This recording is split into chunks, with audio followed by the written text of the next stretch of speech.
Здравствуйте, Андрей. Ага. Андрей поздоровался. Он, наверное, будет только с Александром Зориным разговаривать.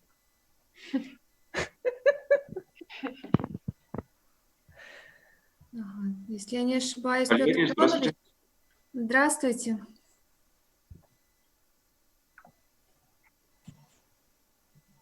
Марк, вам Лотар ничего на почту не писал еще?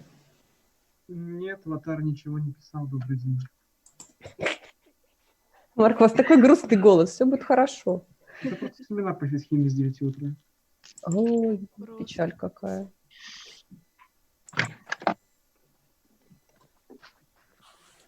Он написал поздно, он тут написал.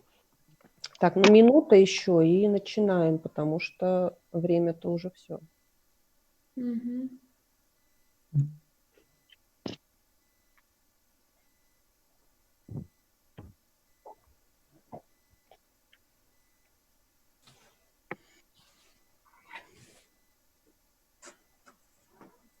Что интересно, еще не все выступающие.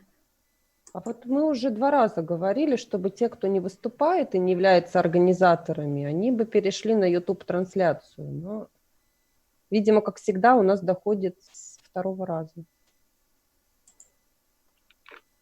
Тут, может быть, еще моя вина есть, потому что я своим студентам, которые вместо пар в понедельник сегодня участвуют в конференции, я им сказала, чтобы они тоже в Zoom пришли. Ну, мы Они ему не вот- сказали, чтобы они пошли туда, на YouTube. Ну, Ну, пускай идут на сказали. YouTube. Саш, мы Пускай идут. Пускай идут туда, куда тоже все куда-нибудь пойдут. Саш, мы запустили трансляцию уже? Да, она уже идет. Все хорошо. Ну, в общем-то, 14:00. Да, только ни одного спикера нет. Давайте подождем их. 5 минут давайте подождем на всякий случай, потому что, ну, мало ли что. Хорошо. Вот, и начнем тогда. А ни одного спикера это кто? Лотар? У нас Лотар, Питер Митчелл и А Андрей. Петр Gander. Джонович здесь. А где Петр Джонович? Вот он с видео. Здравствуйте, я тут. Здравствуйте, а мы вас не видим, а мы вас потеряли. Доброе утро, добрый день. Добрый день. Так, ну все, тогда у нас только Лотар получается, да? Лотара Да. я не вижу. Ну, сообщение до него дошло. Это точно. Вот. Ну, и я ему тоже продублировала на всякий случай. Вот, Мгм. поэтому, ну, немножко подождем. Ребят, вы там тоже отслеживаете, чтобы не было такого, что у нас резко появился Лотар, а мы его упустили. Да, конечно.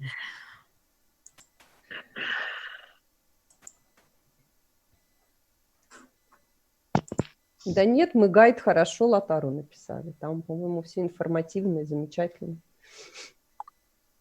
На немецком такой большой, да. На немецком там все так шикарно было. Sprechen Sie Deutsch. Это кто у нас на немецком написал? Максим тут Загвоздкин скромно умалчивает свое авторство.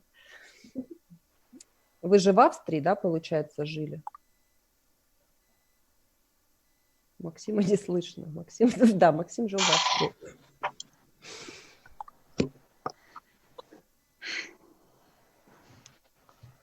Я еще не вижу всех своих выступающих. Не вижу Диму Ковчунова. Дима, может, я вас просто не вижу? А вы Дима есть? здесь, вот, я вижу. А где? Вот Дима я Ага. здесь. Ковчунов, вот. А, вот. Мгм, Дима, всё. как у вас фон великолепно работает просто. Да. Это специально.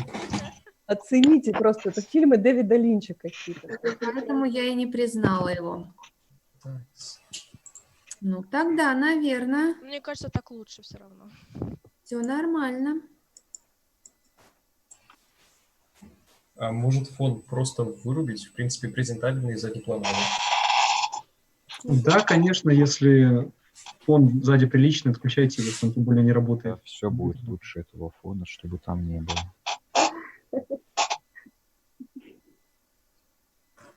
Ребят, если у вас красивый задний фон и фон конференции не работает, или вы считаете, что он хуже, чем то, что у вас есть, никто вас за это ругать не будет, включайте его. Да, то у нас по поводу фона тут была очень Да-да-да. интересная ситуация с фоном. Когда я прихожу в контакт, у меня 46 сообщений, и все про фон. И все в панике. Да, и все говорят, у меня не работает фон. Надежда Владимировна, может быть, мы начнем, и если что, Лотар у нас просто будет вторым? Давайте начинать. Сейчас я запущу свою камеру.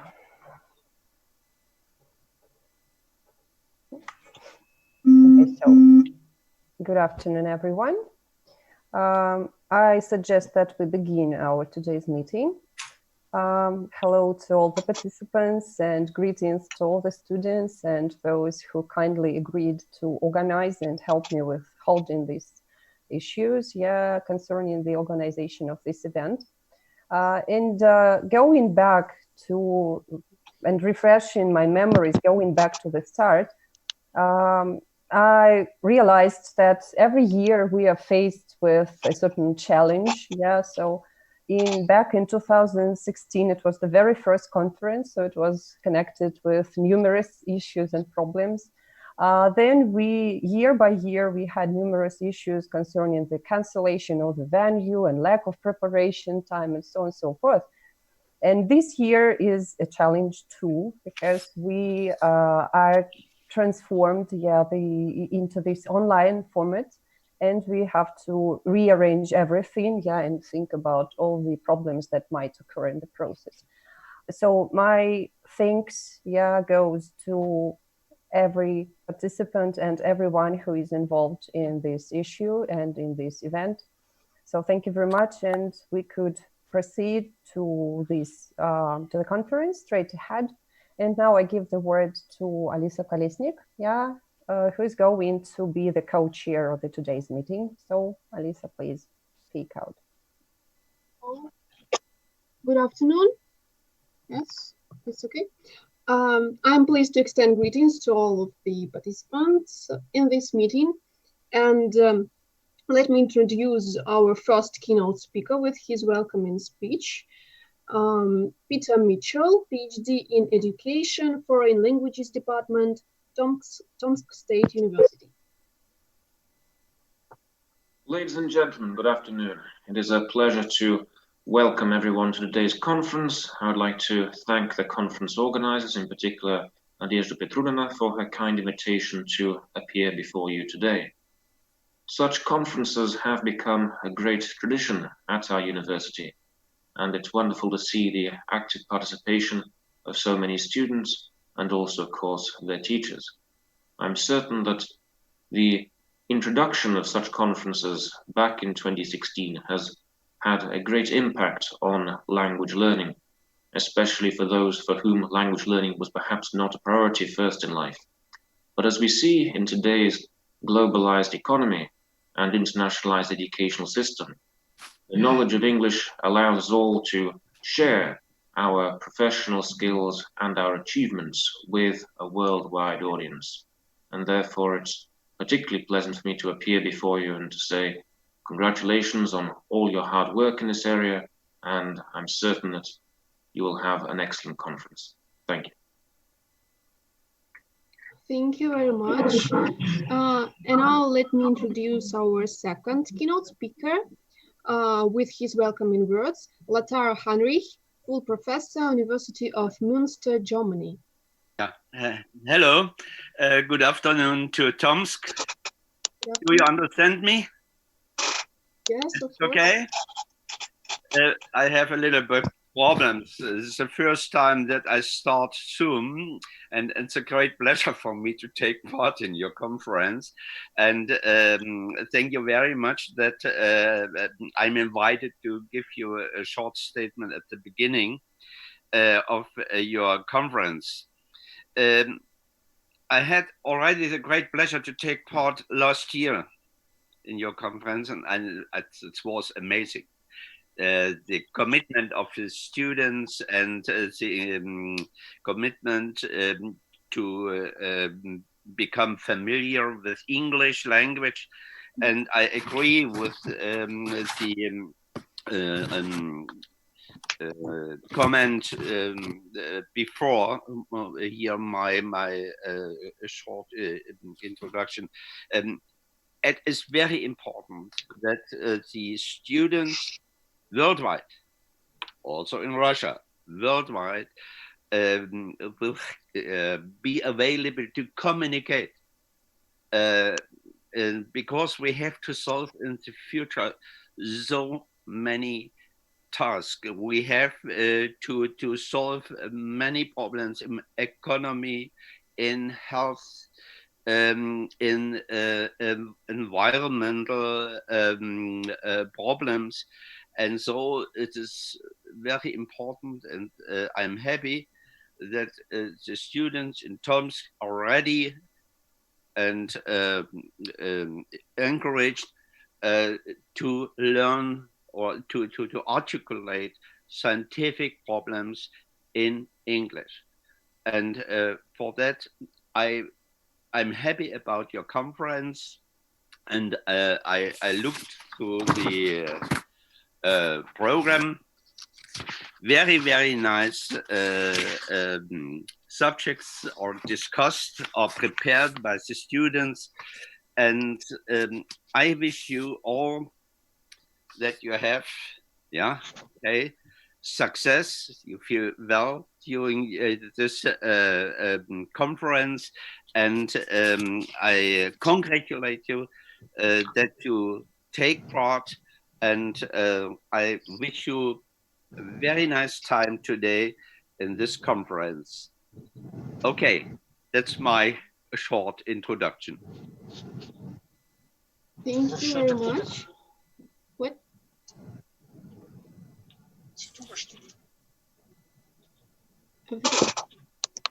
Okay, and now let me introduce the third keynote speaker, Andrei Vadyankin, Research Assistant, TSU. Hello, can anyone hear me? Yes. Yes. Oh, fine. I'm new to this platform. I'm sorry. So I'm very pleased to be at this conference, and I would like to say thanks to all the organization committee for allowing me to be here. And I've got a bit of a foreword for the students who are today who are going to present the work. So, dear colleagues and friends, today's probably the first conference experience for at least some of you on the Faculty of Chemistry.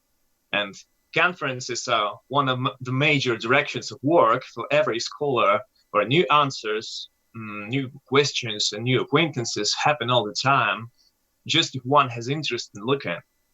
It is also a well-established fact that English is the language of science, and knowing how to present your work and operate with professional terms is essential for every today's scientist, which is more than important in these troublesome times. It is very enjoyable to see the diversity and relevance of the topics chosen for today's talk. As a person associated with the Department of Physical and Colloidal Chemistry, I can confirm that cross-field research is one of the best ways to develop as a full-fledged scientist, and in turn have a chance to discover. So I salute you, and good luck and Godspeed you on your way into bigger science. And I'm done. Thank you very much. Now let me introduce the experts. Alexander Zorin, Research Assistant, Sibur, Irina Tikhonova, Master Student of TSU, Mikhail Kovtunov, the 4th year student of TSU, and Anastasia Silina, the 4th year student of TSU. I would ask experts to turn on web camera and greet all participants. Experts, please. Oh, yeah, hello everyone. Unfortunately, I don't have any web camera with me, but it's a real pleasure to see you all here. This is actually the second time I am the participant of a jury at this kind of conference. So may the luck be with you today. Thank you. Thank you very much. Are there anyone else of our experts? No? Okay, maybe we should continue. I should inform our listeners of voting on the best report, audience award. The link will be sent into a chat. Also pay attention that every participant will have 6 minutes to speak and 1 to answer questions. Now we should begin our conference with the section number 1, experimenting and popularizing.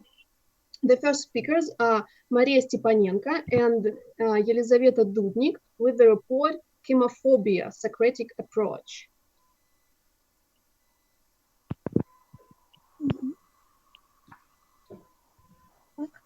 One minute.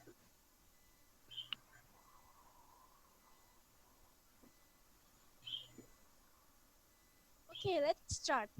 Hello, I'm Maria. I'm Елизавета. Yes. Welcome to our presentation about hemophobia. Today's topic is serious because chemistry is important for people. Fear of chemistry, this is a fear of development. But phobia may not always be unfounded. We would like to discuss about the real delusions that exist. For example, aliens abduct us, people used to live with dinosaurs, homeopathy is working, and GMO is deadly dangerous. We cannot speak equally categorically about hemophobia. Hemophobia is not a dinosaur right. It is a complex phenomenon that has reason and negative sides. The usage of this word is non-clinical because it is not recognized as an actual irrational fear, but rather describes a set of prejudices against synthetic chemicals. Chemistry appeared in ancient epoch. However, the term hemophobia began to spread widely only in the 21st century. And the main stage of hemophobia growth is the Rachel Carlson's book, Silent Spirit, which demonized chemicals as the sinister and literally recognized partners of radiation, entering into living organisms, passing from one to another in a chain of poisoning and death. In connection with big and terrible events, preconceptions against synthetic chemicals arose again and again. Now let's turn to the issue of using chemicals in the detriment. World wars. They used to use chlorine, phosgene, mustard, chloropicrin, cyclone B. Moving on now to another significant phenomena, thalidomide. Medication used to treat a number of cancers, but the remedy has severe side effects. Moreover, it causes birth defects. Agent Orange is herbicide and chemical defoliant. Up to 4 million people in Vietnam were exposed to it. The government of Vietnam affirmed claims that as many as 3 million people have suffered illnesses because of Agent Orange. And the effects of all of the above still exist. Finally, we will look at negative effects of fear.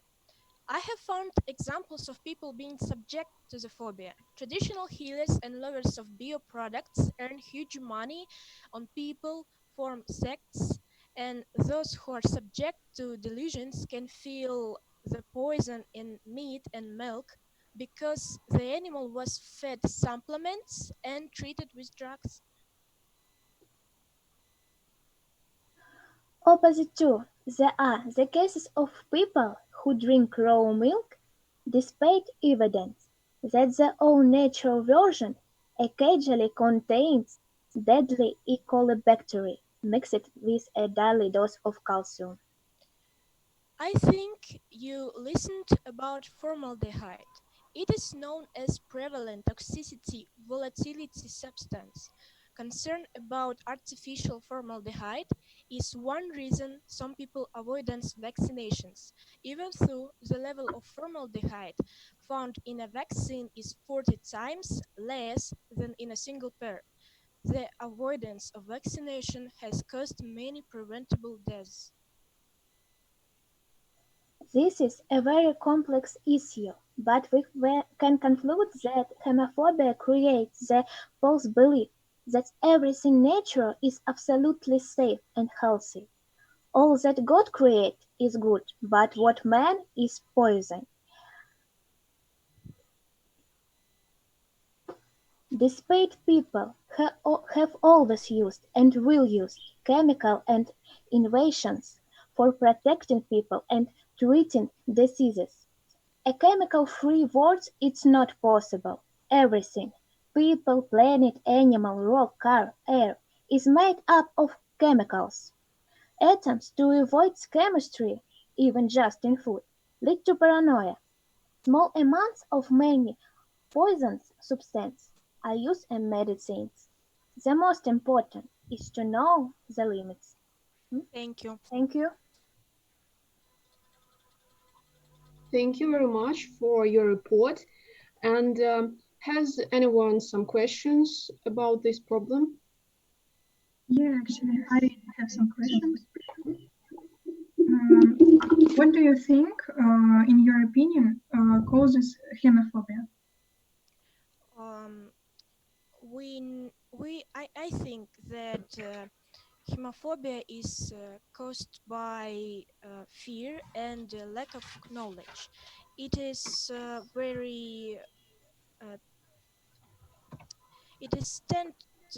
human tend to fear and to be afraid and to do not know something.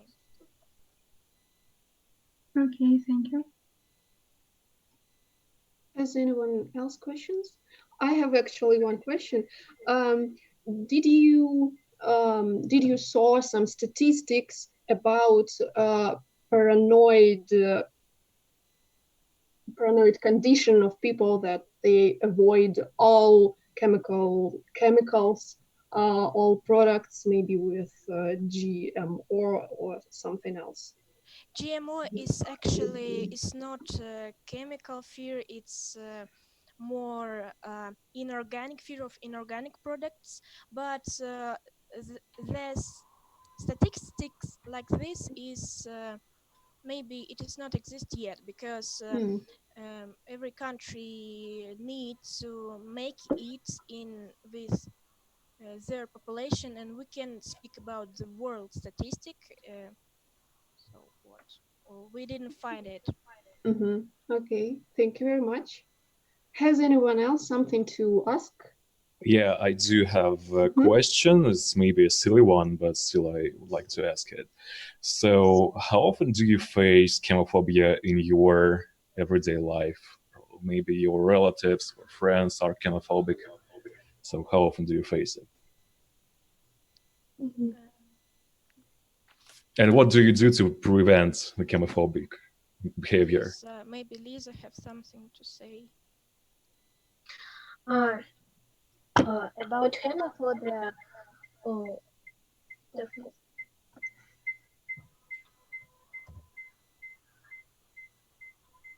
maybe I know people.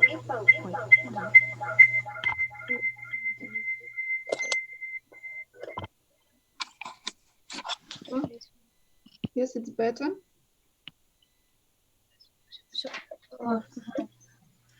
I know people which sorry. Maybe there are some people in our life that has the fear of chemistry and they don't know about it. They don't realize it, but they have. Actually, it's like my grandma. She doesn't use the cosmetic, but she creates mask from cucumbers and some like this. So, and when she's ill, she's trying to treat herself with organic products, and she sometimes doesn't use medication. Okay, thank you. Thank you. I have one question. Can I ask it?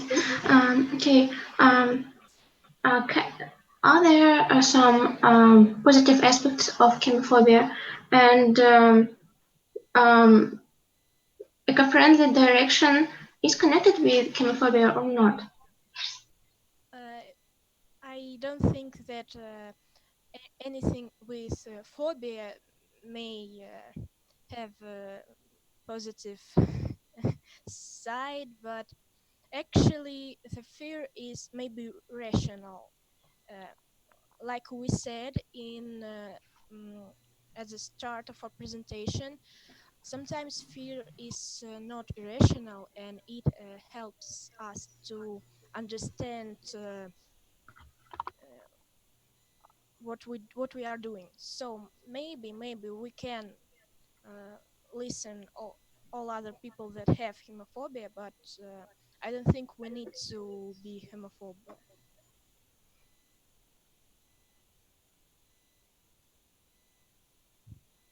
Thank you everyone for questions and answers. And again, Maria and Elizaveta, thank you for your report.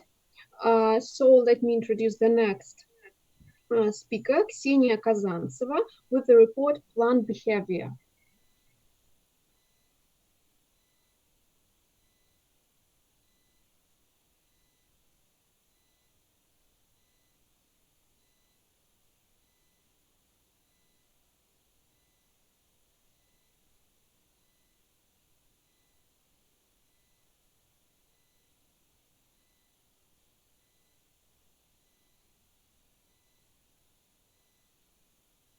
I beg your pardon, does anyone hear anything?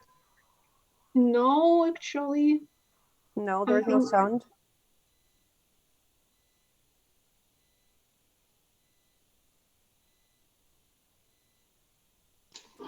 Can you hear me now? Yeah. Okay, I'm sorry. So can I start? Yes, please. Okay. Yes, please. Good afternoon, ladies and gentlemen. Today I'll present to you my issue. The topic of my presentation is plant behavior. Plants are alive. This statement is absolutely clear. They are able to grow, feed, reproduce, and even move. Yet in our mind, they are much more simpler than animals, because plants do not have nervous and well-developed sensory systems. They cannot locomote, and the most important argument, they are not intelligent. For not. What is intelligence? Psychologists Keith Tonovich define this term as the ability of an organism to inhibit such adaptive wasting behavior. Plants do respond and adapt to environmental changes, therefore is it valid to say that they are intelligent, that they have behavior? To define this task, to define this problem, I assess several tasks. To define general components of intelligent behavior, to prove that plants are able to show this behavior, to describe chemical or physical processes on which it is based on. This issue has been under study since 18th century. Recent studies show that plants have simple forms of behavior that are similar to behavior of animal species. What about intelligence? Most criteria of intelligence are based on comparing animals with plants and animals with humans. That's not absolutely correct. A convenient way is to estimate intelligence according to ability to solve problems created by environment. Therefore, therefore, are selected basic attributes of intelligent behavior. Its plasticity, its internal communication, communication between organisms, memory and learning process.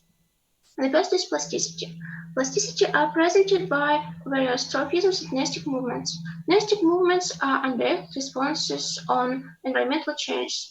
You can see examples on this slide. Tropisms are direct movements, like phototropism, geotropism, chemotropism, and hydrotropism. Nestic movements can be due to the decreasing of cell turgor or cell growth. Mimosa pudica clearly illustrates pigmenacity. It rapidly moves after touch. All plant tropisms are a result of differential growth of plant tissues. In other terms, there are certain areas of plants where cells grow more quickly than in other areas. This process activates by auxin.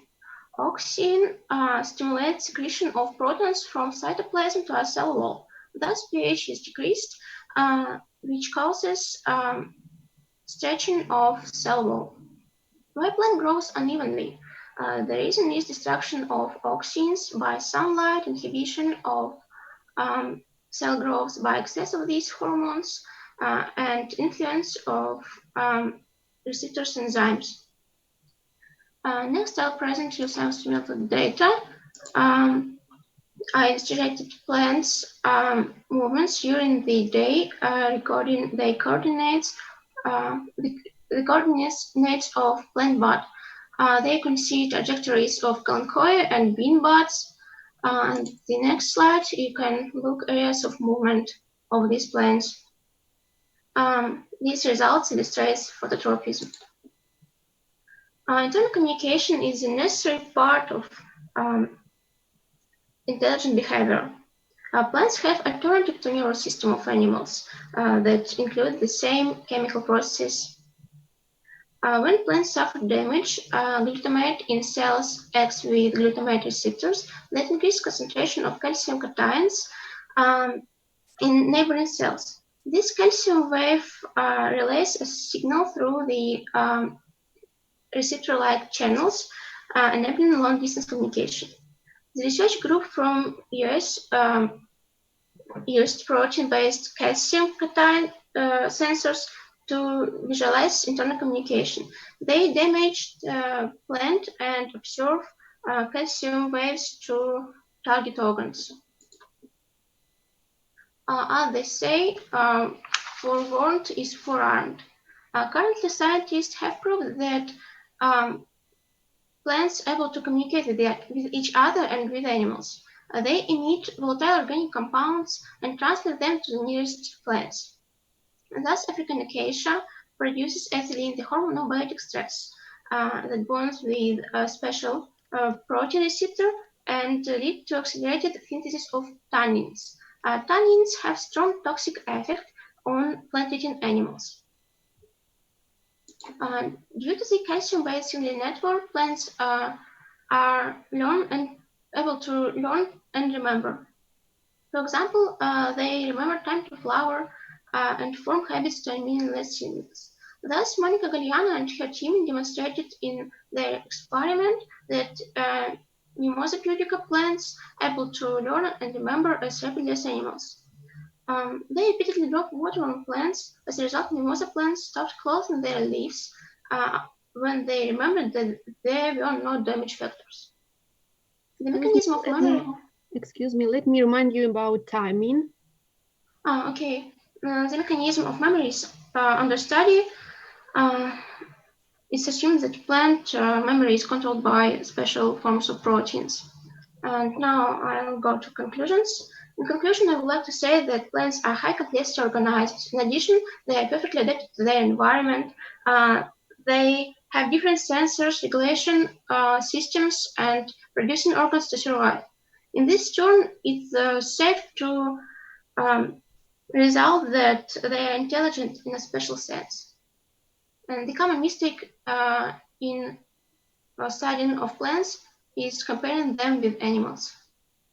That's all. I think now it's time for answers some questions. Thank you very much. Has anyone questions to ask? Please, you're welcome. Can I ask the question? Ksenia, please give an example of the practical application. It's a phenomena or area where it's applied. Okay, this phenomena, plant behavior, is still under study, but it can be applied in agriculture. For example, if we know how what will this plant, if we will do something with it, we will understand what we should do to And now,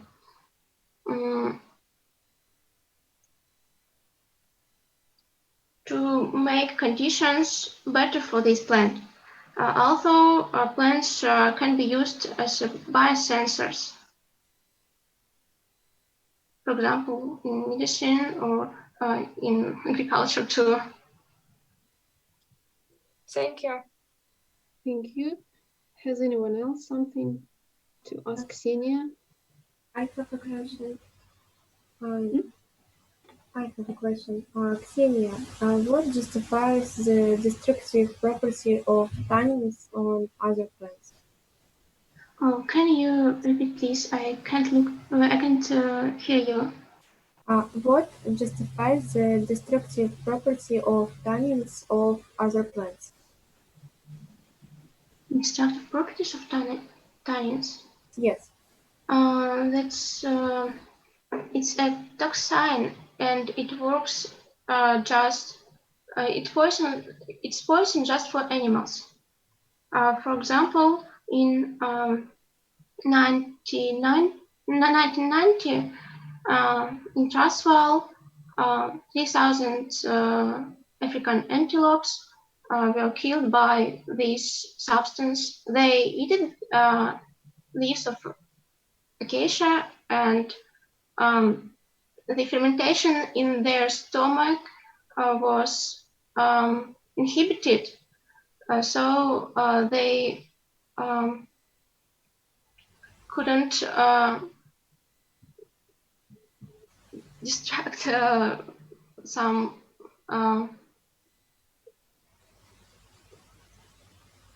chemicals, and they died. Okay, thank you. And also I could add to the taste of these plants.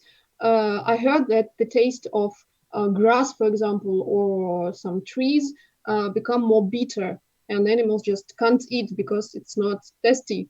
So Yeah, maybe it's not connected to- tasty, but in summer, usually there were not other food, so they must eat this. Okay, thank you very much. If no one else wishes to say anything, yes? Thank you for your report, Ksenia. Let me introduce the next speaker, Alisa Pershakova, and the subject is Antidote is Needed Here.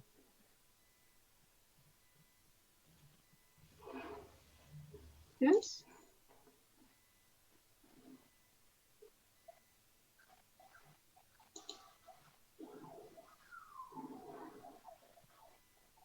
Меня слышно же, да? Yes, we can hear you.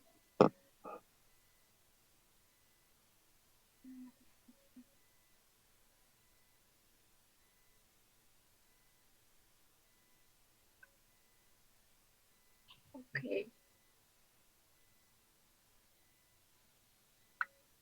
Hello, everyone. My topic of my presentation is antidote is needed here. What are poisons? The poisons are chemicals that cause intoxication or death when engaged in insufficient doses. Poisons can enter the body through the mouth, lungs, or skin, or be absorbed into the skin upon contact with it. Alcohol, drugs, opium, arsenic, we all know how these poisons and their chemical composition work. But let us talk about common poisons. Less common poisons. Do you know that some substances can cause a person to smile, after which he or she suddenly dies? Is there an antidote? I would like to describe these and other interesting substances in my work. Let us begin perhaps with the most sophisticated, that is, with the difference between venomous and poisonous. In English, there are two different adjectives for venom, venomous and poisonous. In the first case, the closest Russian equivalent will be actively poisonous. That is related to the poison produced by special organs and delivered to the site as a result of target actions. In the second case, passively poisons. This is related to poison produced by animal you need to touch, stroke, or eat, and to special organs to the production of poisons it doesn't have. And now about the poisons themselves. A frog not worth kissing. Batracia toxin is non-protein poison from the group of steroid alkaloids. It is a crystalline substance that is insoluble in water. It was first isolated from the skin of poisonous dart frogs. The neurotoxin is contained in frozen pulchra beetles, which may be in the diet of these frogs. The poison paralyzed the limbs and respiratory system and causes arrhythmia, hair to failure, and as a result, death. So be careful with kisses when looking for prince. Beware of this handsome man. The poisons of smoked cigarettes. Chenotoxin, the venom of geographical cone, has a complex composition for which suspicious of snails. These components are specific and have different effects on the nervous system of the victim. And only a few types of these poison are specific, absolutely deadly.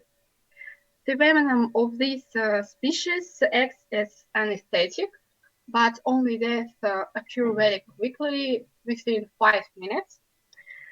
So after bite, the person has time only for one puff. But there are also advantages from the venom of this shellfish. A component has already been isolated, which in ultra small doses is excellent for analgesics, and it doesn't cause addiction like morphine. So be careful in your desire to pick this beautiful corn from the bottom. And finally, smile through the tears. Strychnine, a powerful central nervous system stimulant. It's plant alkaloid found in the seeds of a plant called Nux vomica. The poison is a white, bitter, odorless crystalline powder. Strychnine easily dissolved in boiling water, but because of its unusual bitterness, it's not easy to go unnoticed. The first convulsions from the fatal dose may appear 20-30 minutes. The first symptom is excitability and increased anxiety, accompanied by vomiting and muscle contraction. Patient also can demonstrate risus sardonicus, muscle contractions of the face that cause a constant appearance of a sardonic smile. I advise you not to take these fruits from your enemies if you want to have a normal, cute smile, well, and be alive. Summarize. Toxins are mechanisms for protecting living creatures from the threats that confront them. Such toxins are not designed specially to kill, and studies of some of the aforementioned poisons show that they or their components can help heal. In the wildlife, nothing supernatural is required of people, just to be more careful, because not all poisons that work almost instantly have an antidote. Maybe someone will find it in near future, or maybe it will be found by someone present here. Thank you for attention. Thank you very much.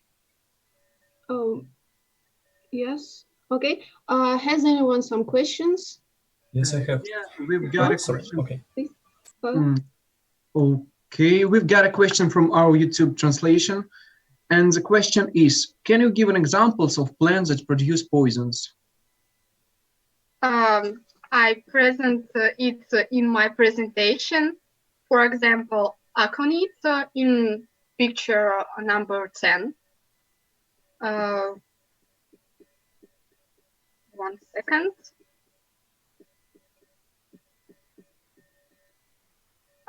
Picture number 3, Colchim, and picture number 2, Delphinium, and picture number 1 is Oleander.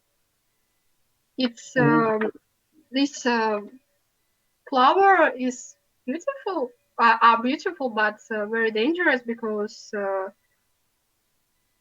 have poisons in their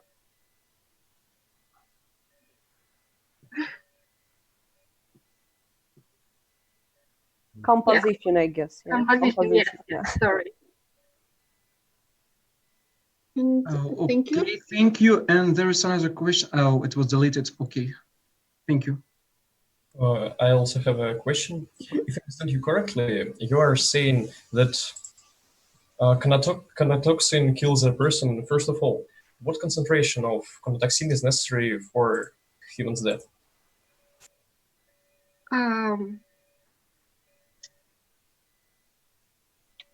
Are you going to kill anyone? One point of geographical cone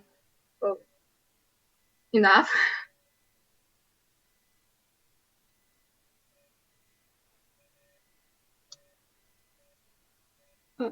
Okay, and I have one question. What mechanism of neutralization or defense of antidotes mostly occur? Yes, yes. So how antidotes can save us? How they do this?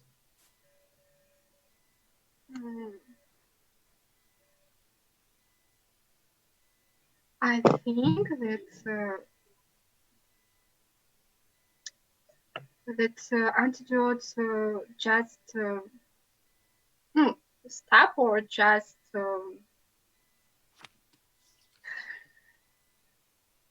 or just do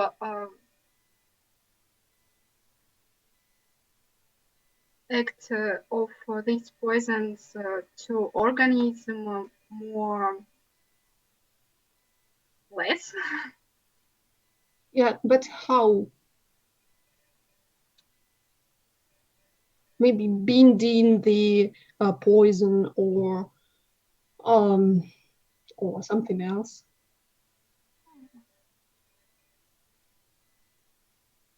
I think I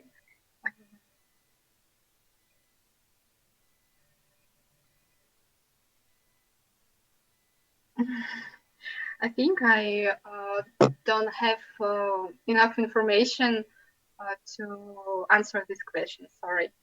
Okay, thank you. And we have one more question from YouTube. Please. From the station, and the question is, why are you interested in this? In poisons or in antidote? Oh, I can say. This is a question by Sova. I'm interested in this topic, theme, because perhaps, yeah, perhaps. I'm interested in this theme because poisons are so dangerous, and we don't know how many plants or animals have poisons, and it's very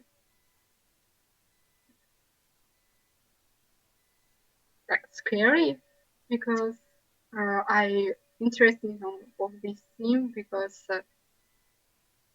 I wanted to people know some plants or some animals and be more careful with it. Okay, thank you. Yeah, it's a good reason. Thank you very much, Elisa. I would go in. Almost everyone loves sweets, cakes, and chocolate cookies, but what pitfalls are hidden in sugar products? to answer the question, let me introduce the next speakers, Karina Sharafuddinova and Yekaterina Gorn, with the report, Sugar, Not Always Sweet. Alisa, I must say goodbye. Goodbye. Oh, goodbye. Thank you very much. Yeah, a very nice day. Yes, to you. Thank you. Thank you. Okay, where is it? Start. Good afternoon, ladies and gentlemen. Today we will present you our project, Sugar Not Always Sweet. Many of us are very fond of sweets, right? Cookies, marshmallows, cakes. The confectionery industry is developing and offering new products that are so hard to refuse. Just imagine how many days you could spend without your favorite sweet coffee in the morning. Many people believe that sweets can cause mental ability in a short time, so it has become a kind of tradition to take a bar of chocolate with you to an important exam, to think better, and probably to pass the exam successfully. The purpose of our project is to verify whether sugar and its derivatives can be described as drugs, whether chocolate really makes us smarter, and why we should start to regulate our diet. The first, what is sugar? Sugar is a product that almost every person consumes daily. Sugar is commonly called sucrose. Sucrose is a carbohydrate that is a disaccharide that consists of glucose and fructose. In the human body, it's not absorbed, but it's broken down by the acid in the stomach into monosaccharides that are directly absorbed in the intestine and enter cells as fuel. And how sugar affects our body? Our brain. Glucose stimulates the production of serotonin and dopamine in the body. These are hormones of joy. And when its concentration in the blood increases, it leads to an improvement in mood and normalization of our emotional state. Glucose is absorbed and enters the brain almost instantly, already from 30 to 40 minutes after ingestion. And this is a reason why it's so necessary for us. For our teeth, sugar is a food for bacteria that are living in our oral cavity, so they can cause teeth diseases. Our liver. Glucose supports the liver in its work to neutralize various toxins. For this reason, glucose is often injected into the blood with various intoxications. For our heart, when we eat too much sugar, the extra insulin in our bloodstream can affect arteries all over our body, and extra insulin causes inflammation of arterial walls, so they grow thicker than normal and more stiff. Arterial walls disorders can lead to heart diseases such as heart failure, heart attacks, and strokes. Our pancreas, when we eat, our pancreas releases insulin, but if we eat too much sugar, our pancreas begins to release even more insulin. Eventually, our worked pancreas will break down and our blood sugar level will rise, promotes heart diseases. Sugar is associated also with risk of developing diabetes type 2 and arteriosclerosis. Okay, moving on to the next slide, let's say some words about harmful effects of sugar. The main harm to the body caused only by sugar excessive use. The most common problem caused by consuming excess sugar is obesity. Human body cannot use such a large amount of energy that we receive from sweets. Therefore, in the liver, carbohydrates transforms into fatty acids by the intermediate substance acetyl-CoA. As a result, fatty acids are stored in the adipocytes as a receipt of this energy for a rainy day. Also, for many people, it is difficult to stop eating sweets. It occurs because when we do the actions that imply getting some kind of conditional reward, for example, eating sweets, the neurons of the part of the brain that is responsible for hunger are activated. These neurons send signals to the area of the brain which is responsible for motivation and reward. Let's now talk about safe amounts of sugar. Now we understand that sugar has many harmful effects on our body, but on the other hand, carbohydrates are important substances for normal metabolism and many chemical processes. So what is the daily rate of carbohydrates and the regular dosage of sugar in foods? The dietary guidelines for Americans recommends that carbohydrates make up from 45 to 65% of our total daily calories. That means that daily we can eat about 225 to 325 grams of carbohydrates. The recommendation of amount of sugar is about 10% of our total daily calories. So daily we can eat about 50 grams of sugar. Excuse me, let me remind you about timing. Okay, thank you. Thanks. To sum it up, we could say that sugar has positive and negative influences on our body. It is indispensable chemical substance for our metabolism, but also it has backside. Sugar addiction leads to obesity and other illnesses. That is why it is necessary to follow the dietary guidelines. Thank you for your attention. Thank you very much. Has anyone questions to ask? Yes, I do. Yes, please. Okay, girls, after these reports of harmless effects of sugar, will you eat sugar or not? I am a sweet lover and I can't live without sugar, but I know about bad sides of white sugar. That's why I try to replace it some kinds of fruits or berries, maybe honey. Thank you. I have one question. Can you hear me? Yes. Yes, please. So please, would you like to tell me how sugar affects cancer? I'm interested in it. Actually, for my experience, I know that for patients who has cancer, doctors always say not to eat sugar or eat it less. I think it occurs because for the cancer cells, the glycolysis happens faster. So if we going to bring more sugar to our body, doctors can just don't have enough time to help the patient. So yes. So you thought it works like a fuel, yes? Yes, like that. Energy. Thank you. Thank you for your questions. Has anyone else to? Yes, I have one question. Can I ask it?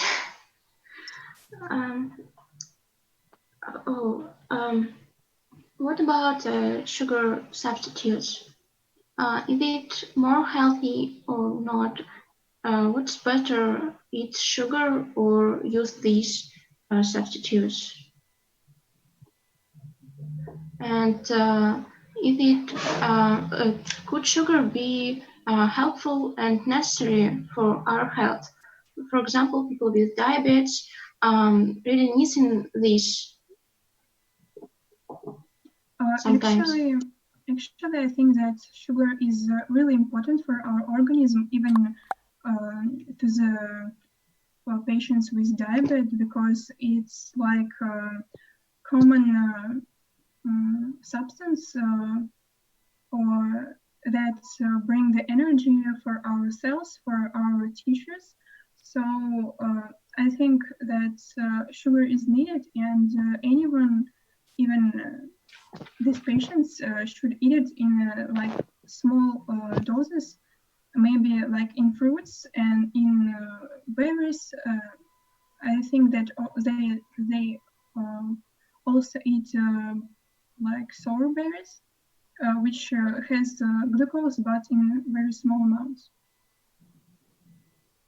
I see questions in the chat, and I will try to answer on it. For example, Sorry, yeah, Karina, you can type them in the chat because we have issues with time. Yeah, we don't have that much time left, so you can answer in writing. Yeah, just straight in the chat. okay. Yeah, thank you very much. Thank you. Thank you. I would like to congratulate Karina and Ekaterina on excellent report, and I would ask to present the report Captain Smirnova with the subject chemistry of body modification. Okay, can you hear me? Yes. Okay. Oh. Presentation.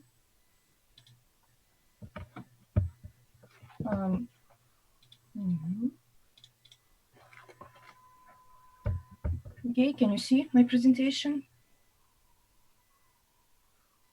No. Yes. Okay. Yes.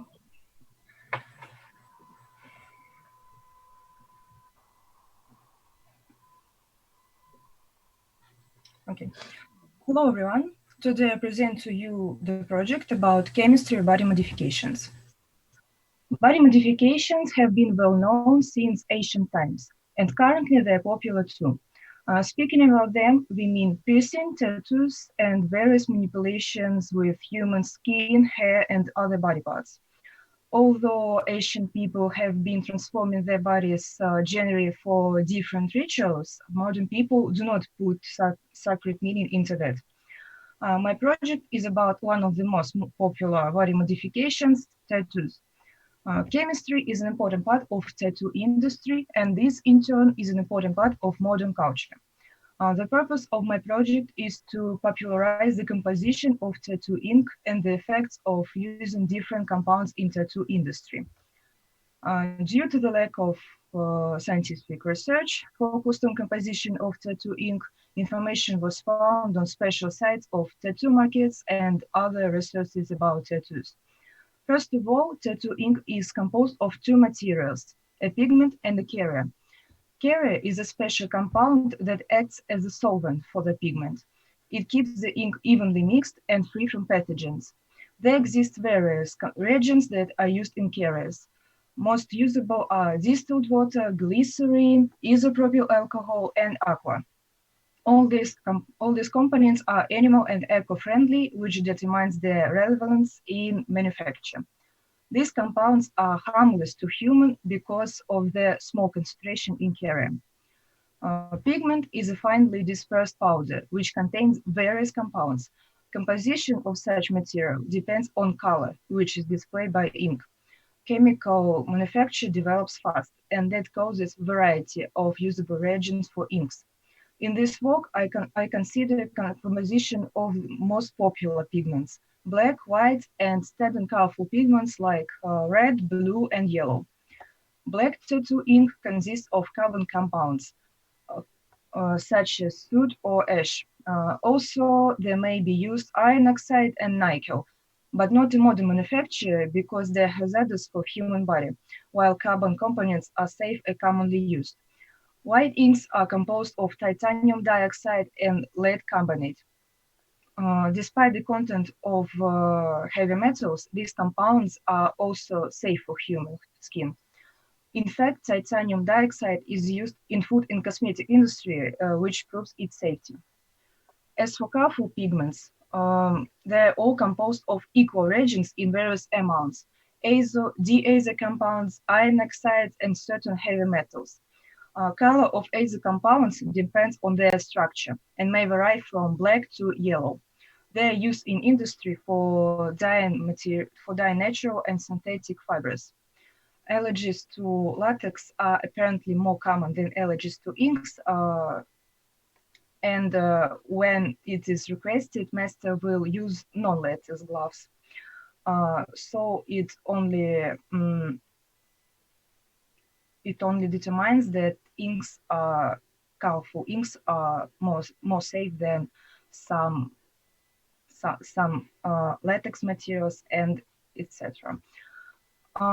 Tattoos may even trigger a positive immune response by strengthening it. The mercury and other chemicals in red dyes are more commonly allergenic than other pigments. Less frequent allergic reactions to black, purple, and green pigments have also been noted. In conclusion, I would say that one should be aware that tattooing is a serious trauma in general. People consciously let hurt themselves. Negative impact of tattooing depends on various factors, and tattoo ink is not the most dangerous of them. The product can be considered not dangerous for humans and the environment under the correct operating conditions. It nevertheless does not rule out the possibility of allergic reactions in sensitive people. Under normal conditions of intended use, the product has no dangerous properties for the environment. Moreover, producers of tattoo inks try to use only eco and animal-friendly materials and reagents, not because of ecology, but for people's immunity and overall health too. Vegan inks are more reliable and safer on skin and last longer. Thank you for your attention. Thank you for your report. Has anyone questions?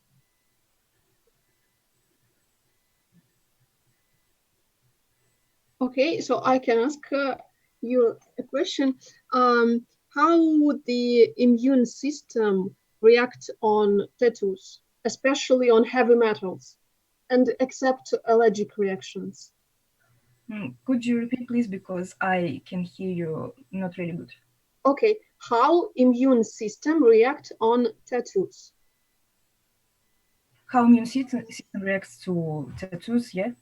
Yeah. Okay. As we know, tattoo is a serious trauma, as I said in presentation, so there may be immune effects. Some like allergies, people may think not really good themselves. It's really individual, but in general, there may be no any reactions from immune system more than red skin. Okay, thank you. And maybe someone wants to ask something, please, you're welcome. Okay. And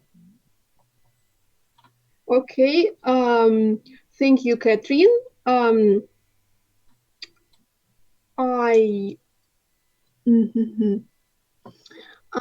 let me introduce the next speaker, Nadezhda Poponina, with the report, Healthy Habits We Do Not Know Much About.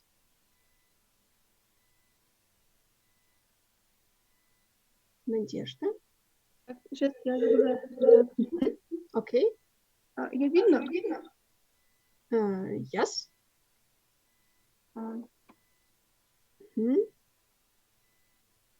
Okay. Good afternoon, everyone. My name is Nadia, and today I want to talk with you about a healthy lifestyle. And the topic of my presentation is healthy habits we don't know much about. We are living in the modern world. Rapid urbanization and high levels of competition are independent. I'm sorry, I have some problems with presentation. Life in such conditions cannot but affect us. Environmental pollution, unhealthy food, tight schedule, and stress has a negative impact on our brain. Such impact could trigger development of mental illness like depression, dementia, psychosis, and others. World Health Organization notes annual rise in the incidence of these illnesses. This sounds pretty scary, but can protect themselves in a certain way. In spite of the fact that every person's organism is unique, there are rather simple but effective habits that may help keep your brain healthy and your mind clear longer. In general, we can name it active, healthy lifestyle. The first and important point is mental activity.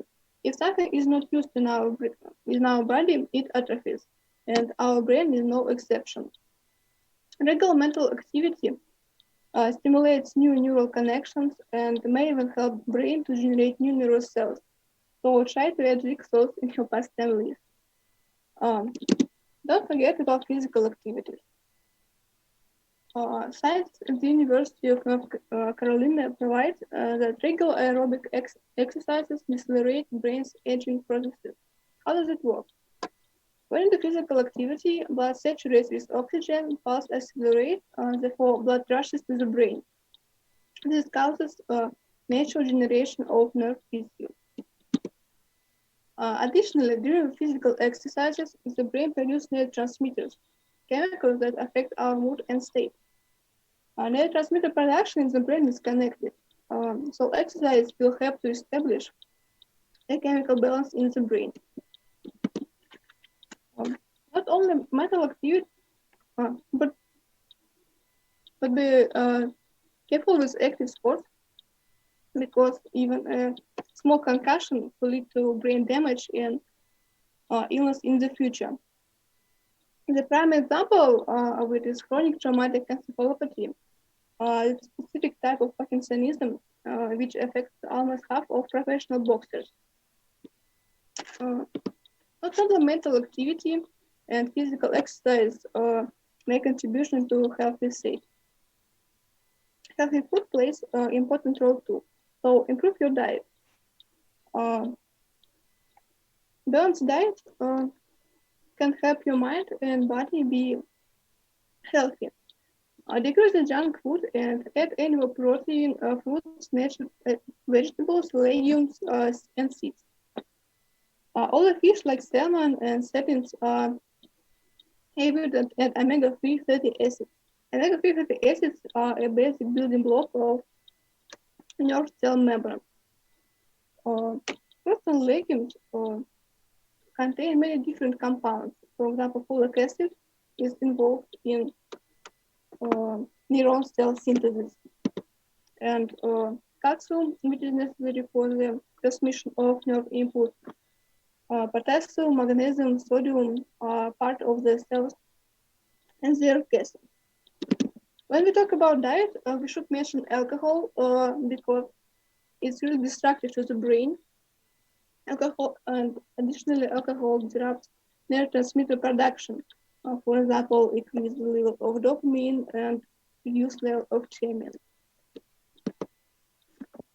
In conclusion, I want to say that alcohol doesn't give you 100%. That you will be perfectly healthy after 30 years.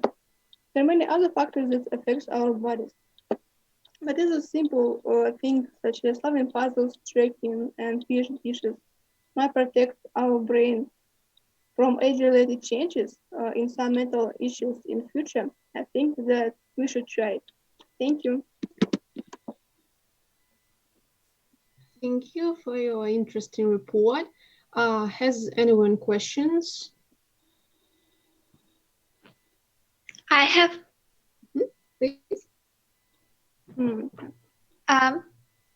Do you always have a possibility to solve jigsaws in your free time?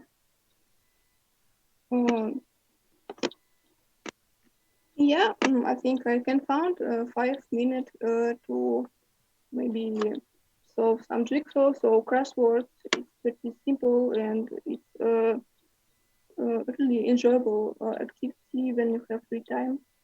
So yeah. Does it develop you? I think yes. I really like jigsaws and crosswords and Sudoku. Okay, thank you. Thank you for your question. Thank you. I have one question actually. please. What about people who has some physical disorder, physical diseases, who can't move or something else? I'm sorry, can you repeat please the question? I don't understand. Yeah, okay. You said about several ways to avoid this. And what about people who, for example, can't move or who can't read? Are there exist some ways to help them? Did you research some information about it? I'm sorry, I did research information about these cases and haven't got enough information to answer your question, but I can answer you later because I really don't know what people should do in that cases. Okay, thank you very much. Okay, thank you very much. I will call upon next speakers, Semyon Volkov and Daria Tikhonova, with the subject Bionics and Biomimetics, Chemical Side of Things. Okay, 1 second. Okay.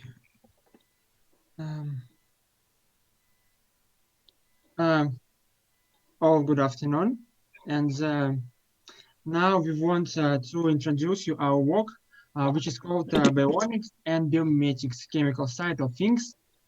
Okay, let's start. Nature has taken care of everything that everywhere you find something to learn. So saw Leonardo da Vinci, who became the founder of bionics. He was inspired by the flight of birds, so he decided to create an aircraft. Watching nature, people continued to imitate it, creating more and more prototypes. In 1960, the first symposium about bionics was held. This year is considered the official birth of this science. So what is bionics? Bionics is an applied science that studies the principles of organizing properties, functions, and structural nature with the aim of using them in technical systems and devices from creating industrial analogs. Man always prides into nature and try to imitate it. Man always able to combine bionics with biology, physics, chemistry, and other disciplines. Let us consider the application for this science in terms of chemistry. Scientists were able to find a new way to purify water using proteins applying biomimetics in practice. Protein is a large organic molecule, the natural organism. Proteins used to purify water are called aquaporins. They have a selective access system. Water molecules pass through the aquaporin, while bacteria, viruses, cells are rejected by them. This occurs due to the electrostatic characters inside the protein channel. Scientists from Denmark created a filter using aquaporins from a thin layer of this material intertwined. Such a membrane has a permeability of 100 times higher than a conventional water filter and solves the problem of access to drinking water. Another role model were butterflies. Their wings consist of multi-layered plates, which in turn consist of smaller ridges. They form the color of the wings and have a high density. Thus, the wings have a high reflectivity. The same parameters are used for displays of electronic books. Electrical charge flexible membranes imitating the reflectivity of biology plates are dissipated on the mirror surface. Light rays are reflected from the mirror, pass through the membrane, refract, and interference. This creates color. Screens with this technology consume up to 13% less energy than LCD screens. This is due to the fact The color is created by the reflective beam and not by the screen itself. Medicine keeps up with other science. It also needs biomimetics to create new drugs, materials, implants, and other things that save lives. Biomimetic nanomaterials are artificial nanomaterials that mimic the properties of biomaterials or created on the basis of principle wildlife. To create artificial bone tissue, a certain chemical composition is used. For example, calcium phosphate, which activates young bone cells and improves their regeneration. Hydroxyapatite and titanium nanoparticles that give the implant special properties. Roughness, porosity, and ability to absorb proteins. Currently, the development of new biomimetic materials is ongoing. For example, scientists are developing synthetic tissue of the eye and fragments of blood vessels. Avionics is not out of the way in solving global environmental problems. One of these is plastic waste. Every year, 8 million tons of plastic enter the ocean. By 2025, its number will be grown by 20 times. Based on the principle of plant photosynthesis, chemists have discovered a way to process carbon dioxide into chemical raw materials for creating biodegradable materials. Carbon dioxide is a limitless and free source of carbon. About 1,000 tons of this gas is released into the atmosphere per second. Researchers can electrochemically convert carbon dioxide and water into a wide range of carbon-based products. For this, 5 catalysts made of nickel and phosphorus are required. These items are common and cheap, which is the advantage. From multi-stage processing, modern compounds produce polymer. It can be used to produce recyclable plastic and foam. All of the above once again confirms the idea that man was able to learn a lot from nature. To make water suitable for consumption, to recreate internal organs from biomimetic materials, to use exhaled carbon dioxide to create chemical raw materials, and many other things. People were able to learn all this only by observing the internal rule structure and functions of nature itself. Of course, humanity has much to learn about the world around it. I think we are on the right track. That's all. Thank you for attention, and this is we. Thank you very much. Has anyone questions? Please.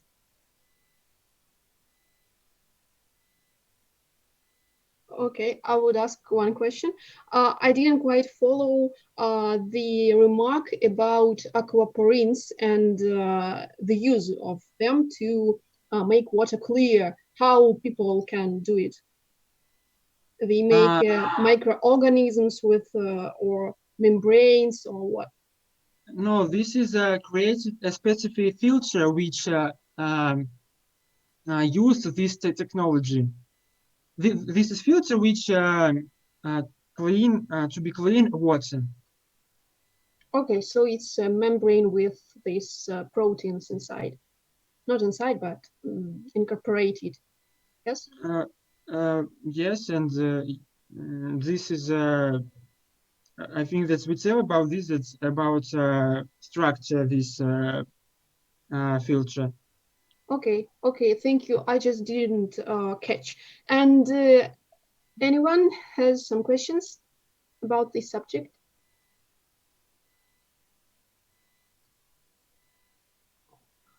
Okay, so thank you for your report. Thank you for you're welcome. Where can we encounter chemistry except chemical laboratory? To make it clear, let me introduce the next speakers, Maria Kurmanova and Polina Krivolapenko, with the report Chemistry in Mass Entertainment and Art. Okay. Hello, my name is Polina. My name is Maria, and our topic is amazing paints. Chemistry has been in art for a long time. It was applied in colors, used for producing murals and icons, and later it found application in cosmetics, science, and tattoo. Variety of paints is really wide, but for all its diversity, most paints one thing in common. Different modern paints consist of pigment and binder, yet, of course, needed properties are reached by additional substances which are included in the composition of paints.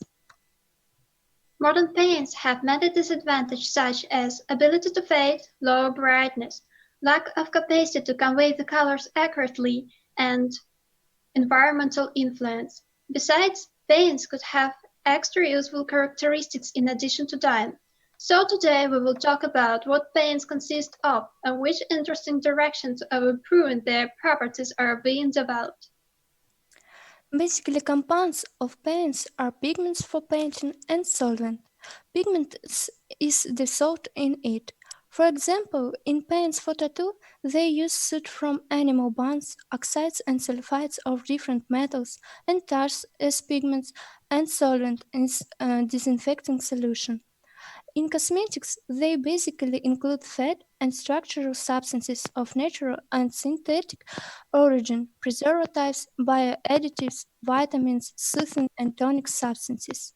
In general, paints consist of a pigment, a binder, a filler, a solvent, a dryer, a hardener based on polymer resins, an accelerator, and a plasticizer.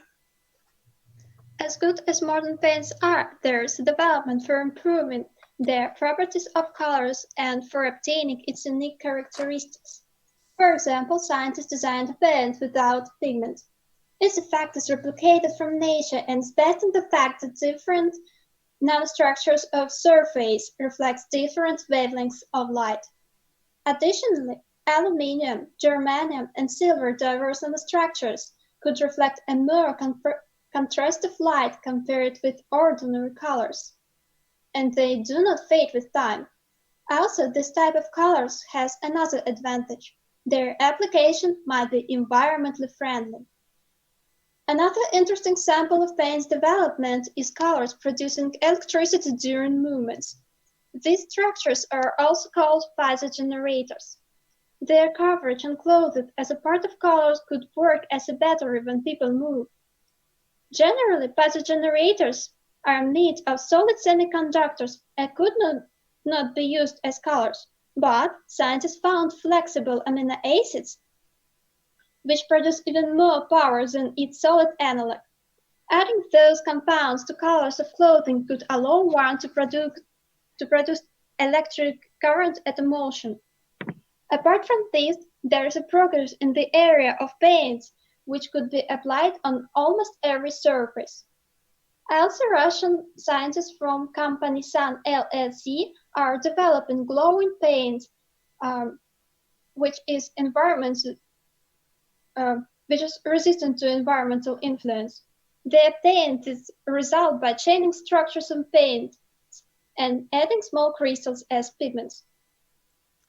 To sum it up, we could say that the modern paint frequently consists of pigment and solvent and have a complicated structure which determines their dyeing properties. Currently, the improvement of these structures is the main direction of development in producing paints. It makes paints brighter. Moreover, scientists design paints with extraordinary properties, such as producing electric current during motion or increased sustainability. Thank you for your attention. Thank you for your report. Has anyone questions? So I have one question. Please. What about application of that colors that produces energy during the movement of people? There exist some prototypes of different electric generators or something. We could say that piezogenerators already exist, but they are not a common use used because they produce not that much energy. What is about fuzzy generators as colors with amino acids? It's just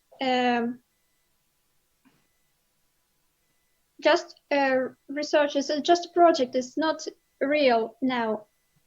And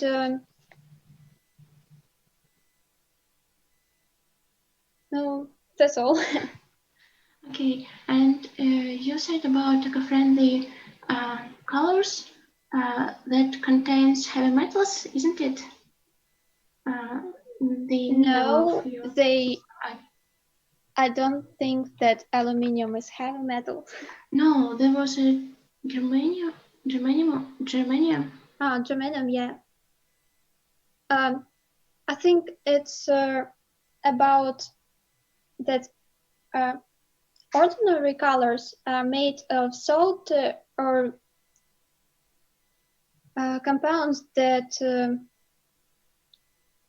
annually go to the earth because of rains when you use colors outside when you dye buildings. And if you will dye buildings with these new colors, which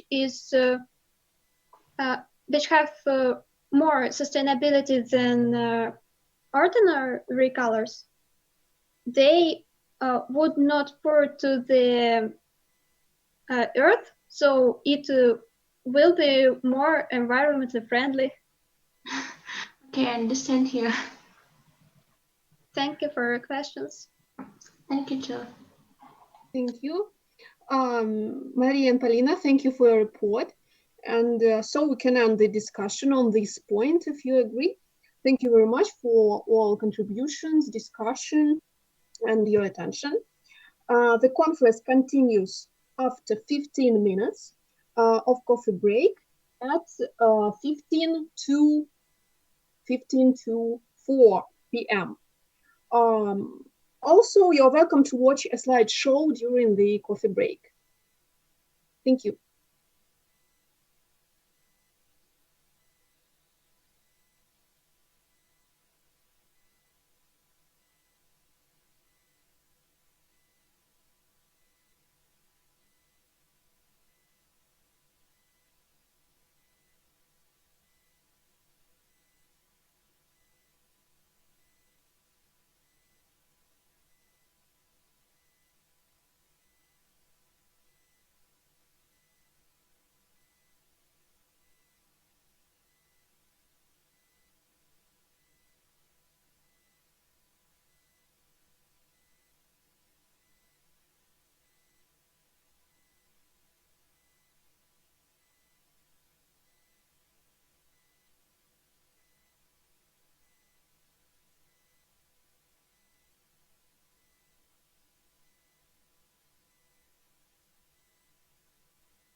I think we should continue our conference.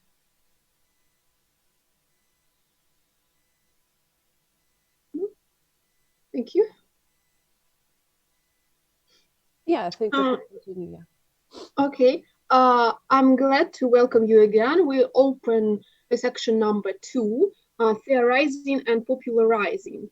Pay attention that every participant will have 6 minutes to speak and only 1 to answer questions.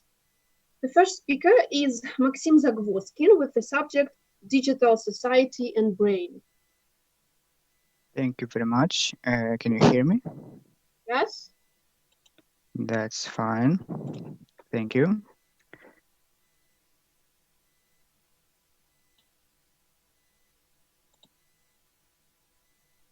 Well, now. Good afternoon, society and brain. Hippocrates once said, "We are what we eat." And if earlier these expressions could be only attributed to food, today we're faced with an important problem about the food of our brain. So that, in the case of lack of selenium in the body, a person can develop diseases from decreased immunity to Cushing disease. So, in the case of lack of certain content, the brain begins to suffer from its own diseases. The main questions of my report are how the new media influence our brain, what new brain diseases are being developed, and how to save our brain wellness. Firstly, we need to understand how the brain works. One an important detail: our brain, with a mass of only 2% of body weight, consumes more than 20% of energy. That is why evolution has made the brain the laziest organ in human. It does not want to solve complex problems. It wants to do simple work. What about the structure? The initial idea of the brain structure as a segmented organ was refuted in 2014 by neurologist Marcus Rachel. Rachel introduced the hypothesis and provided that the brain has a network structure. There's a 3 main networks in the brain: the center executive network, the salience network, and the default mode network. The center executive network handles incoming information, for example, as it does now. The salience network is responsible for special decisions, such as which place is more convenient to sit in. The default mode network activates when the brain thinks about nothing. Quite frequently, about something, someone asks you, "What are you thinking about?" and you answer about nothing. The work of default mode network is the most important one because it is this network that builds all your further actions, consider all aspects of your decisions, and decides what to do. Well, I'm sorry, I'm disconnected. Can somebody please say where I stopped? On the brain structure. On the brain structure, yes? Or on what point of brain structure? Did I say it about the default mode network? Yeah, you mentioned that this is the most important part of this kind of network or something. Yeah, thank you very much. So, again. So, yeah, okay.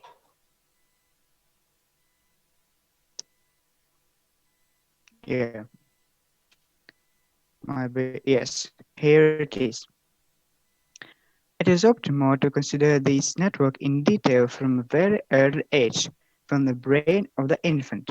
Just born, the baby's brain slowly establishes connections between neural cells, forming these 3 networks. This process takes place until the age of 25. After that, the brain becomes grown and will remain. The current situation with the endless stream of available information has played a cruel joke on us. Here's Ashley Chen, a researcher who has shown a close connection between these 3 networks. As you can see, when you activate the silent network responsible for thinking is suppressed, and vice versa. In other words, it implies that when you receive information, your brain stops thinking because the network responsible for this is blocked. That's why people who so often receive this information of fast food stop thinking outside the box. According to Kaspersky Lab, people between the ages of 14 and 18 are online 70% of all the time. That is, they themselves block there is building social relationships. Now, there is a tendency to increase screen time that is blocking the default system and reducing the time of communication.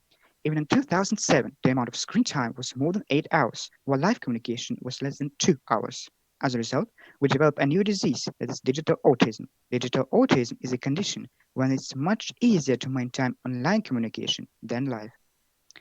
This is expressed in many respects as a desire to abstract from another people again on an endless stream of information.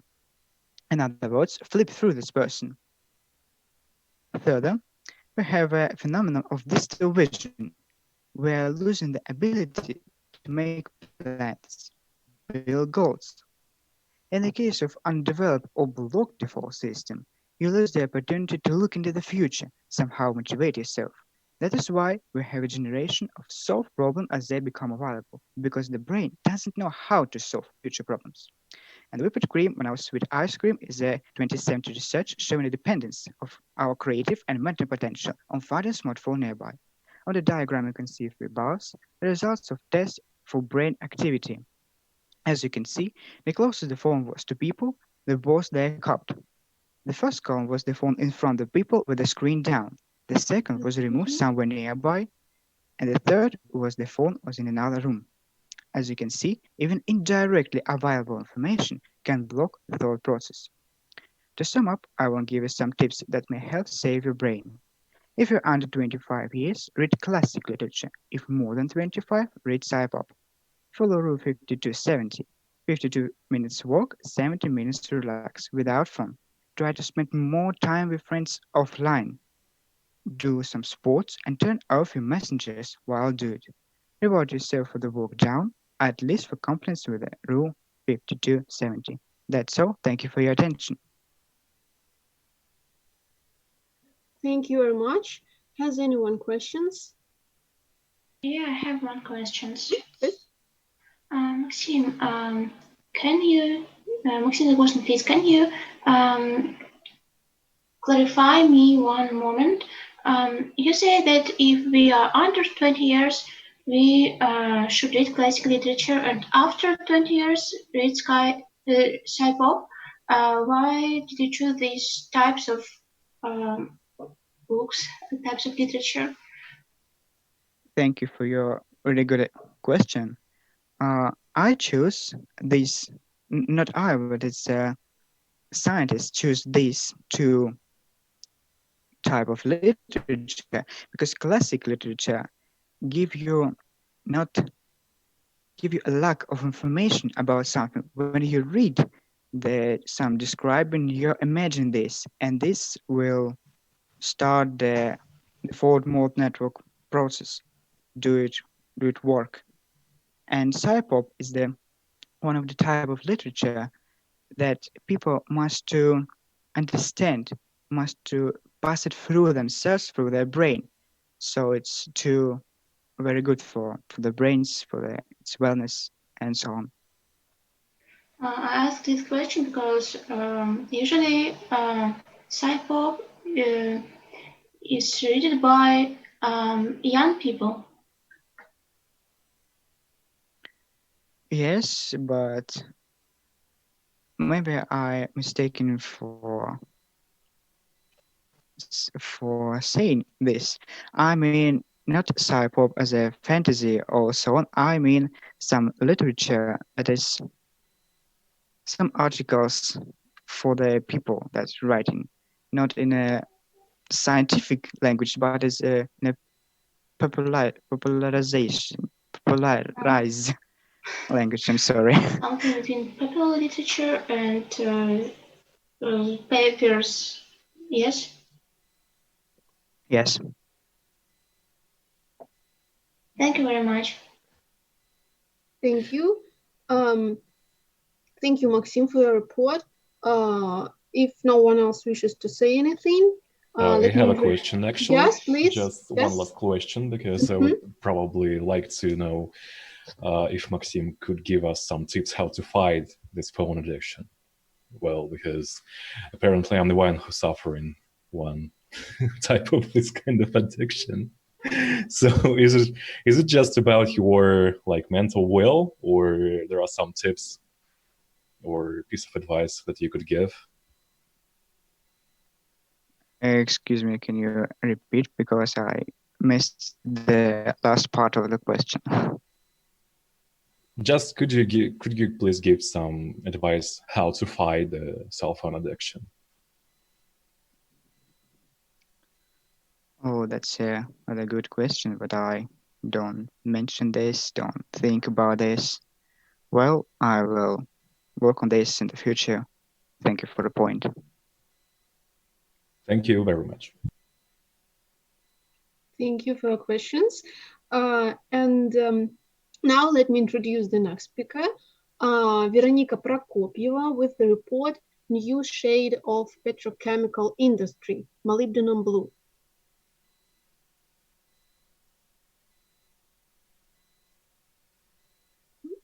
Is everything okay, the sound? Yes. Okay.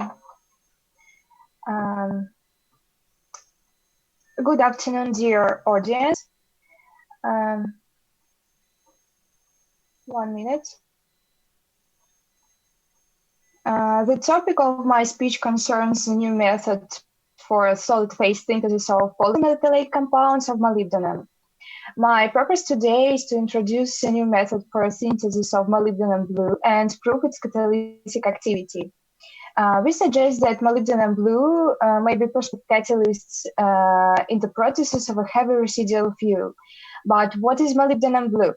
Molybdenum blue is a mixture of non-stoichiometric molybdenum compounds in which the degree of oxidation of molybdenum varies from 5 to 6. It's characterized with a small particle size and monodispersion.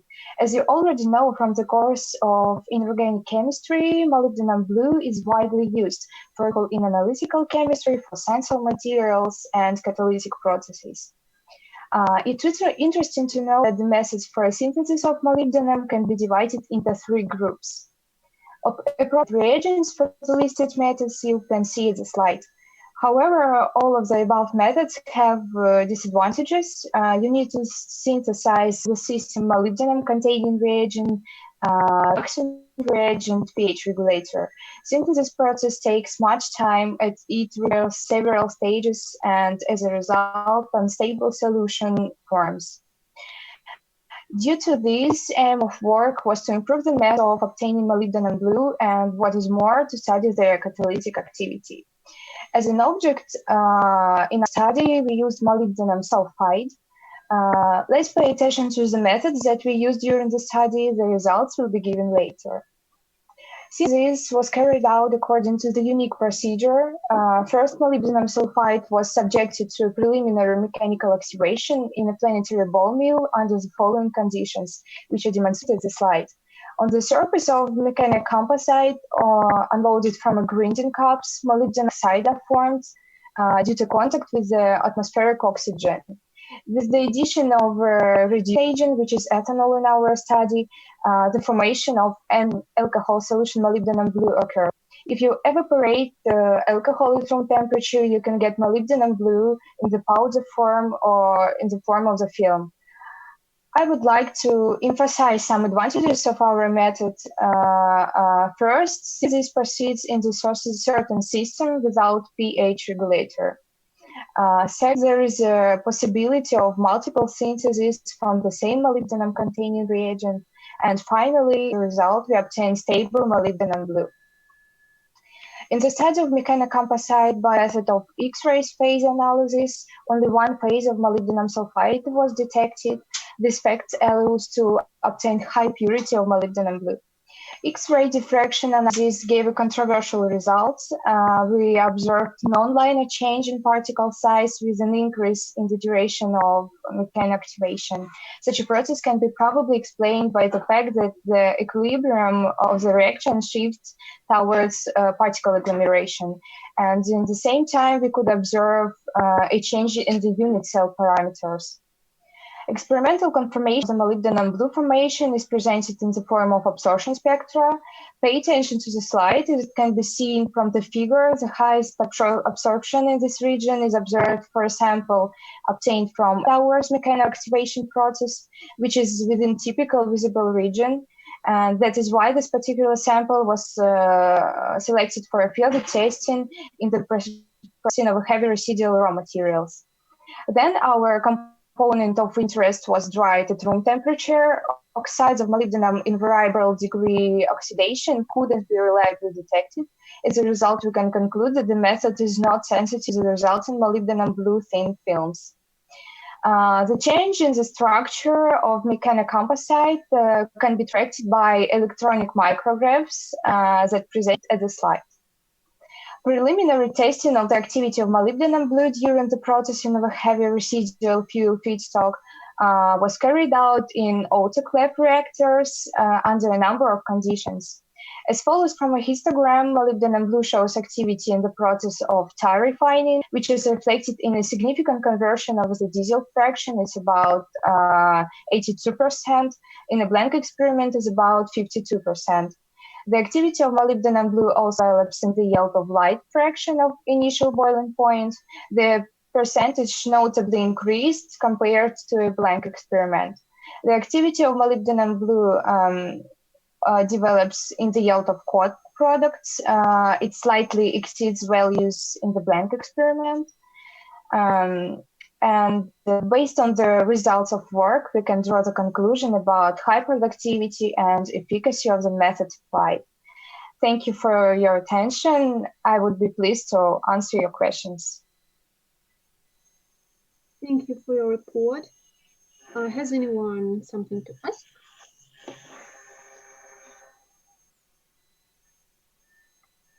Okay. Yeah, I have okay. one question. Mm-hmm.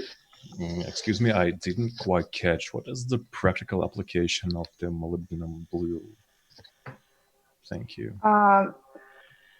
Thank you for your question. I'll try to answer you correctly.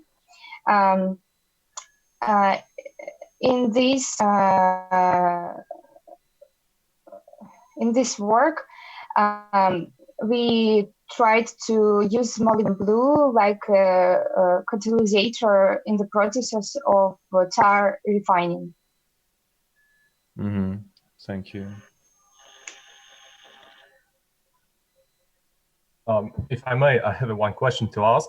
Well, all right, you've prepared this catalyst, and I wanted to know, did you measure the surface of your catalyst? Since it is a heterogeneous catalyst, you need to know the surface. You need to measure the surface of this catalyst. It is a very crucial characteristic of any heterogeneous catalyst. So, did you measure it? Can you please repeat, measure what? The surface of your catalyst. No, we didn't. But, all right, thank you anyway.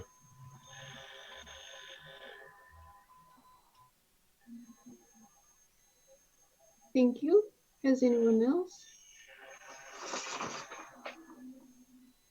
Some questions? Okay. So thank everyone for questions, and you, Veronica, for this report. We can therefore consider this point closed. Okay. Nowadays, mankind cannot live without garbage. And to answer why, let me introduce the next speakers. Mirisa Sanova and Svetlana Kudryavtseva with the report, Nothing is Indispensable, Unrecyclable Plastics.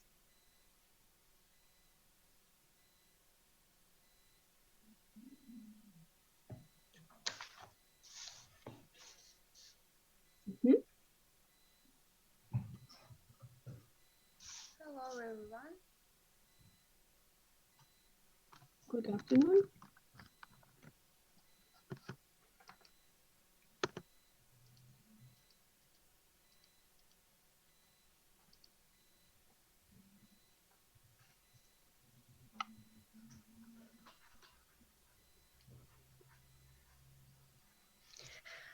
Hello everyone, today we are going to discuss recyclable plastics and we'll try to prove that nothing is indispensable.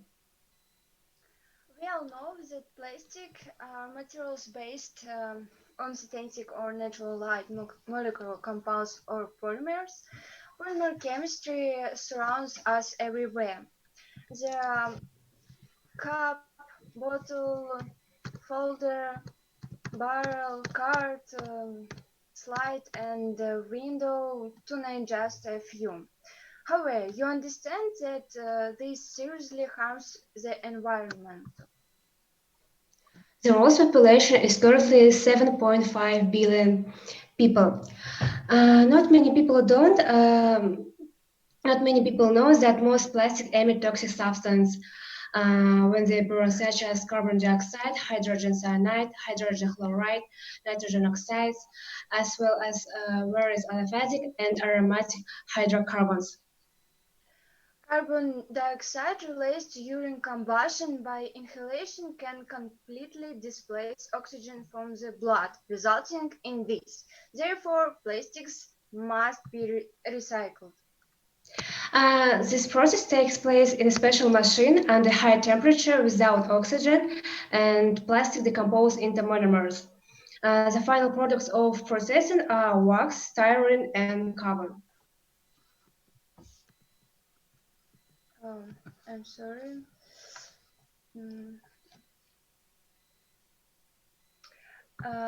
Being chemists, we should understand that modern life is impossible without plastics. But chemists around the world have already developed 5 options for replacing it. To replace the styrofoam, scientists proposed green slate. Green slate is materials based on mushrooms.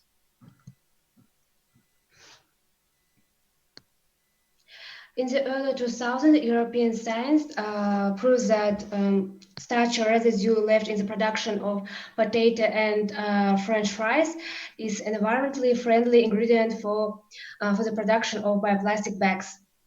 Potato plastics requires less polyurethane than traditional bags and reduces the use of oil-based materials.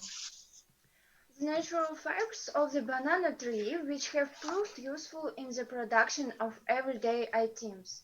After processing, banana plant fibers can be included into the plastic composition to strengthen it and reduce the amount of polyurethane.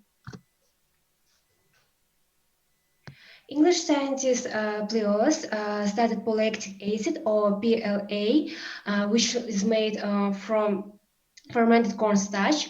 PLA is substituted for plastic.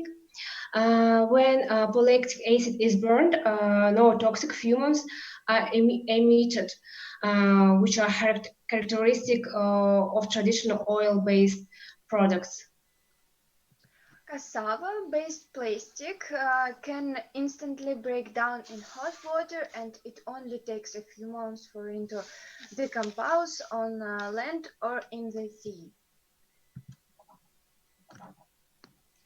Now we want you to try to guess if the statements we propose are true or false. If you consider the statement being true, click the reaction button with a waving hand. Can you find it? If you find, let's check if it works. Please click it right now to see if it works.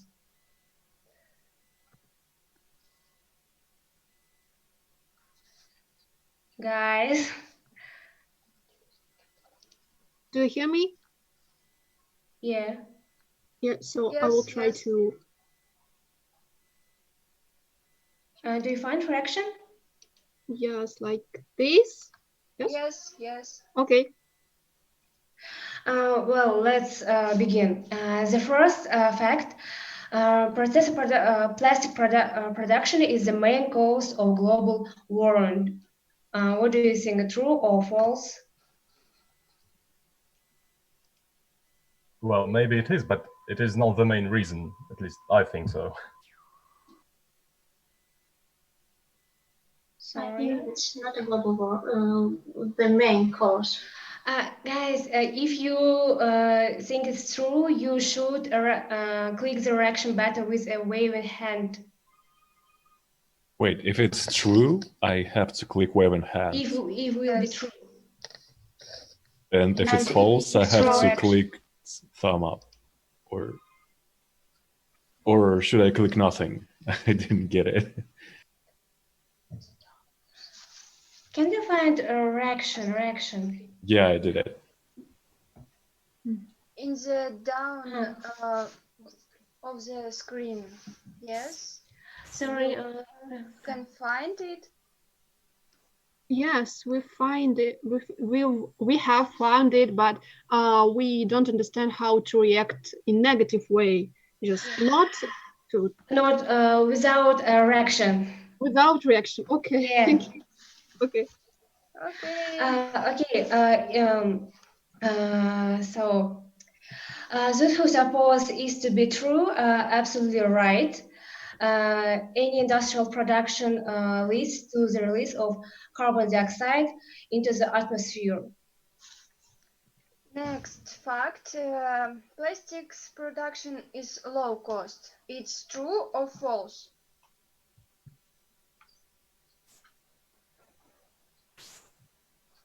Guys?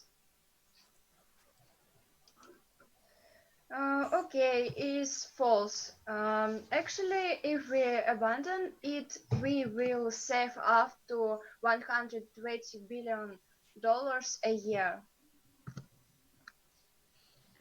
The third fact is most of the world's garbage is plastic products. True or false?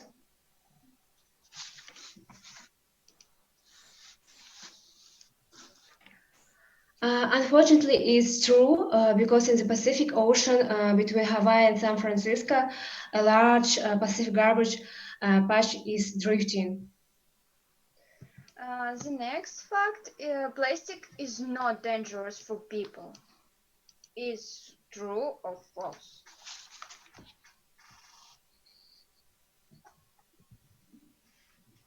Guys? Okay. It's false. Scientists claim that when a person comes into contact with plastic, they swallow and inhale its microdoses, which accumulate in the body, leading to cancer or genetic mutations. Thank you for your participation. And in conclusion, we want to say that it's easy and simple to protect the world around us. Let's think about what we can do for the environment right now. We can offer you using shopper bags, glass bottles instead of plastic ones, bamboo toothbrushes, and you can also separate the plastic into special containers and protect nature. Thank you for attention. Thank you very much. Has anyone questions, please?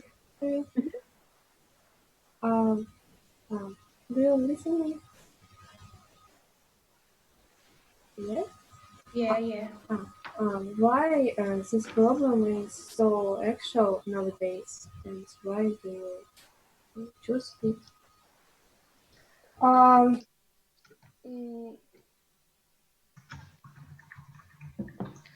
Because the planet is our home, and if we don't think about the environmental, we will live in the mud. And people have depended on the plastics, and we are drawn in it. A lot of plastics when ice is drifting in Pacific Ocean.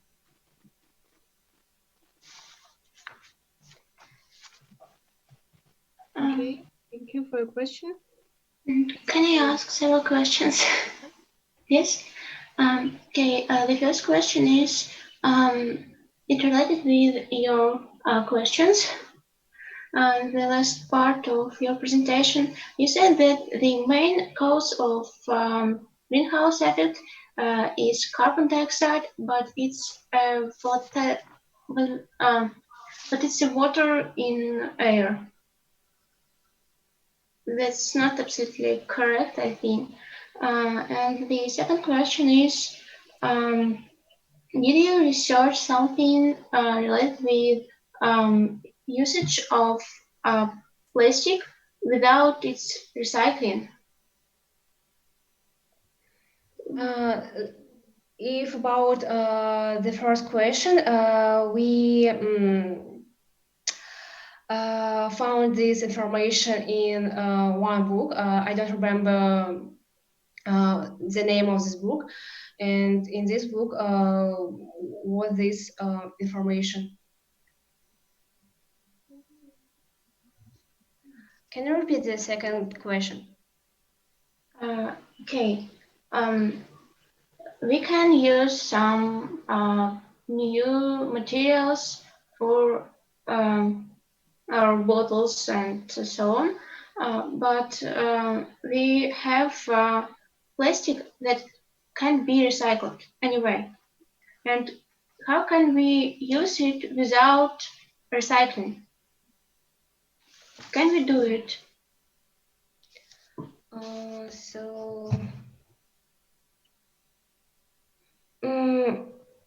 I'm afraid I'm not able to answer this question, and this will be the next study of our work. Okay. Thank you very much. Thank you. Damiris and Svetlana, thank you for your report.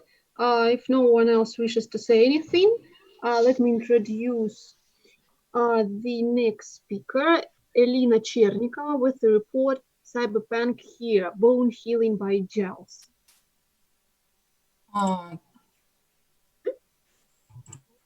One second, please. Technical troubles I had.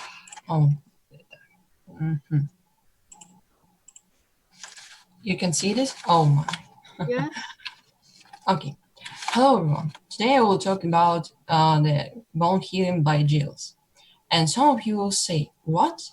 It's time for you to end up with cyberpunk and science fiction. Yes, you're right. It's the truth. But listen, it's not just ideas of William Gibson or Philip K. Dick. It's reality. We already live in early cyberpunk. And this is all thanks to chemistry, of course. And aims of my report is to show the properties and structure of the geles and effect on the bodies, tissues, and living cells of our organisms. And so how we can heal bones? Let's firstly clarify what the bone is and how it can be damaged. Bones is a complex tissues with many functions and properties like provides mechanical stability, protection of inner organs, and bones consist of many stem cells and extracellular matrix, and bone can regenerate. And as you can see, and I suppose you have already noted, bones is very important part of our bodies, and it is very difficult to treat them, and it's a long process. And in case of damage, and we can damage bones in various ways, but practically all of them are mechanical. So depending on the kind of poor the statement of the bones, we can identify the few types of fractures shown at the slide. And depending on the type of fractures and consequences it has led to, there are several treatment strategies like with biomaterials, tissue engineering, or stem cells transfer. And for all these strategies, there's many problems such as weak mechanical properties, lack of biocompatibility, fragility, etc. And if the necrosis process has passed, the amputation and implantation process takes place. Yeah, use expense and augmentation exalts likely. Okay. Nowadays, the most interesting method of bone healing is the cryogels, using of cryogels. And so far, they are not used available, but with the gypsum or steel frames to accelerate the healing process. And they may contain a different substance, but bases should always include two substances that match all requirements shown at the slide. And these requirements may cause the cryogels is directly applied on the bone, so which means it must be dissected. And an example of a basis of the cryogels is the polyvinyl alcohol. It has good properties for membrane forming and binding, and have good properties of soluble in the body and excreted by the urinary system, which helps to avoid intoxication of the body and supply the cells with nutrients and some drugs. Okay, we clarified what the bones and gels are and how they interact, but how can we make some gels? Surely we need the latest developments and expensive equipment to make them, but I swear, the truth is much simpler. Just we should take the potassium hydroxide, urea, and distilled water, mix it, prepare it, and pre-cooked. Then we should add, one second, we should add the Hatazan and vigorously stirring it. And after then, we should add a PVA solution, polyvinyl alcohol, and Hatazan solution. And after these actions, we obtain the hydrogel with partially physical cross-linked of Hatazan. This solution, this hydrogel, we should freeze in and serve it at room temperature. And this process should be in 3 cycles. And finally, the gels get dialyzed against distilled water for 5 days to remove the all remains. And the hydrogel is called a CPH.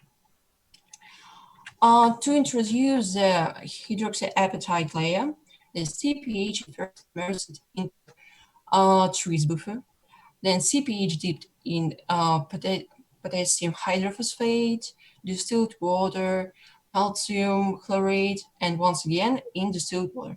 And this process to be repeated for 5 cycles to mineralize hydroxyapatite. After then, the hydrogel. Let me remind you about timing. Okay. After this, we obtain the CPHH with mineralizing hydroxyapatite layer. After the obtaining, we should carry out some analyses of mechanical properties, which proved mechanical elasticity and strength. Analysis of biocompatibility proved the absorption of bovine serum albumin and fluid staining of cells after containing with gels. And after all the analyses, you can implant the gel. And on the slide, you can see the illustrations of gel implantation and see computed tomography images of gel implanted and non-implanted bone defects. The prepared cryogel and this synthesis is not only the method of the synthesizing of hydrogels, cryogels, etc. And I hope in near future we can use hydrogels in their own without the gypsum and some frameworks. It's not fantastic, it's real. Thank you for your attention. If you have any questions, I'd be pleased to answer them. If I may, I would ask you one question, if time allows us. Could you please return to the slide with PVA formula? Okay. It is mentioned here on the slide that PVA is thermoplastic polymer. What is it actually? How we can see on the slide, the formula is a polymeric structure. Thermoplastic is, thermoplastic substance is, it can be heated with high degrees, and they're not decomposed. If it's decomposed, we can freeze it up, and the composition will be still remain. Thank you very much, and a special thank you for this Deus Ex reference. It is very cool. Thank you. For the cyberpunk fans. I've never asked for this. Thank you for the question. Has anyone else something to say?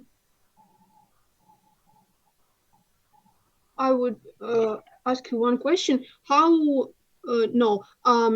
Where can we use cryogels if not in bone healing? Cryogels may be used when you have some defects with your skin, like maybe burns or some wounds after the cutting with a knife, for example. It's not just for bones healing, just for all the damages of the body, like skin, bones, etc. Thank you very much.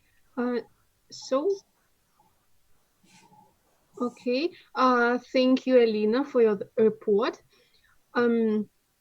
Why some organisms, minerals, and chemicals can be luminous? To shed light on this mystery, let me introduce the next speaker, Dmitry Kovchunov, with the report, The Insights into Mysterious Phenomenon of Luminescence. Please give me a second.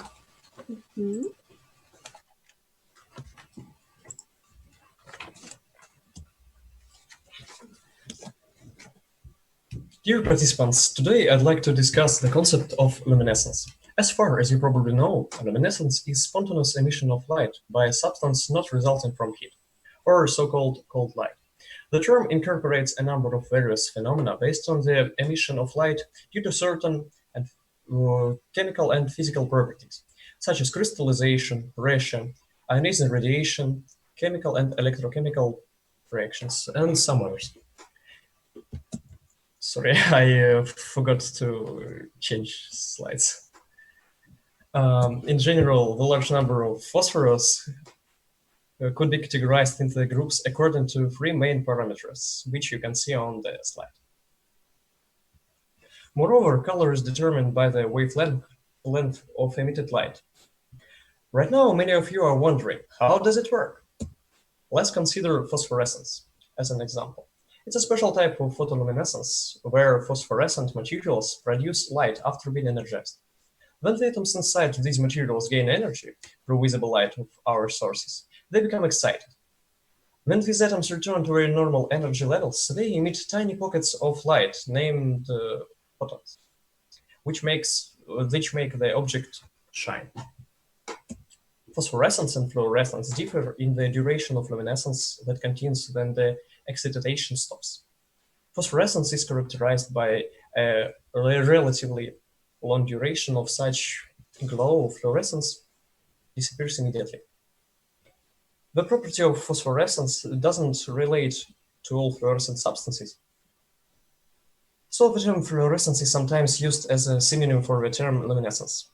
The ability of phosphorescence is mainly in crystalline bodies. On the screen you can see pyronine. It's a compound which makes highlighter glow under UV radiation.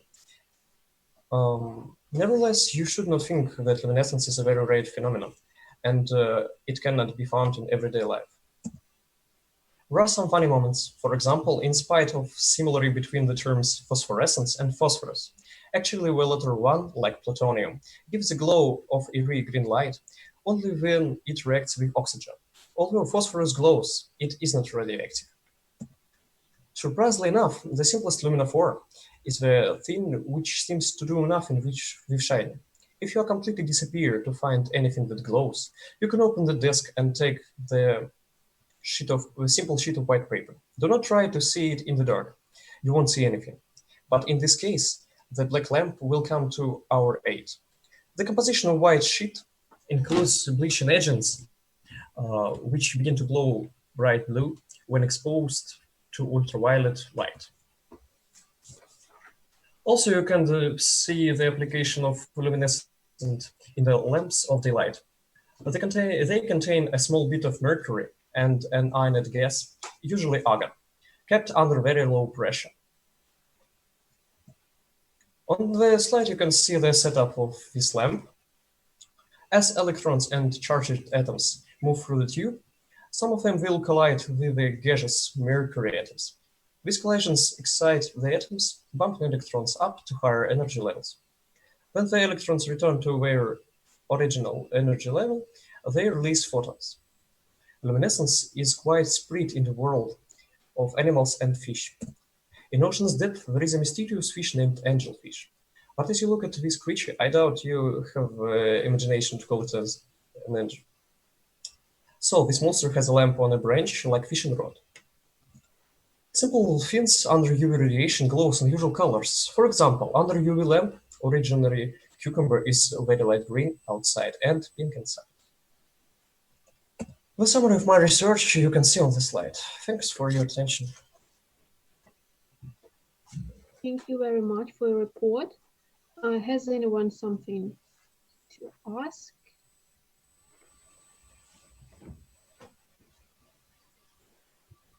So I would ask you something. How people use the phenomenon of luminescence? Just lamps, yes, and something more? As I said, it can be used as give me a second.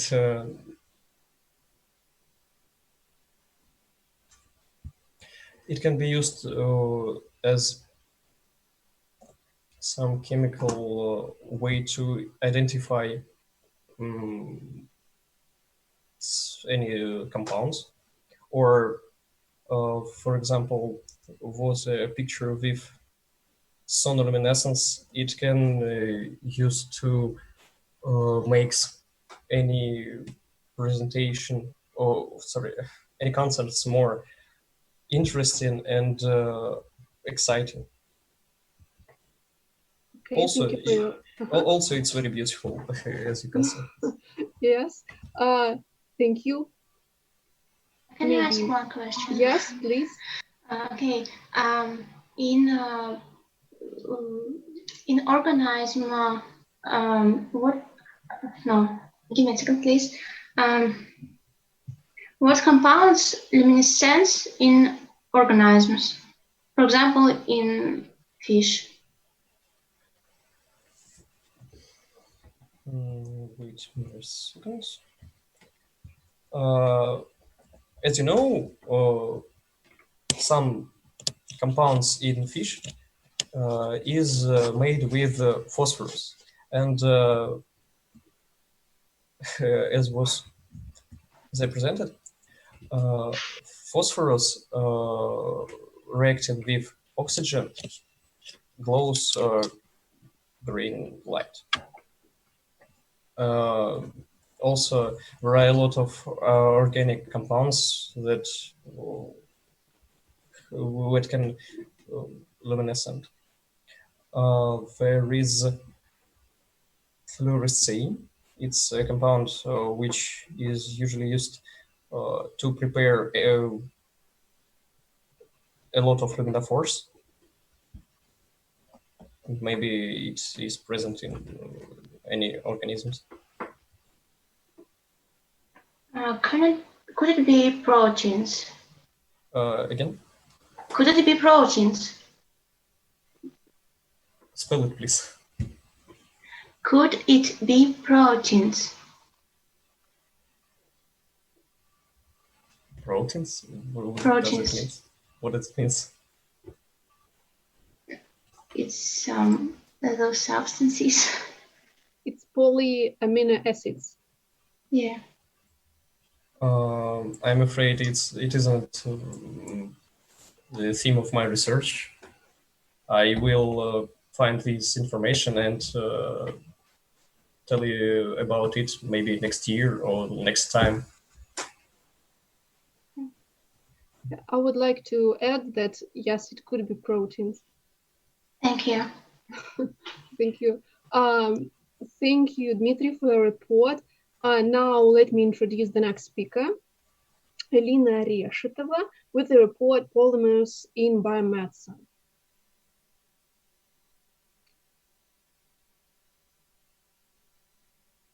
Elina? Can you hear me? Yes.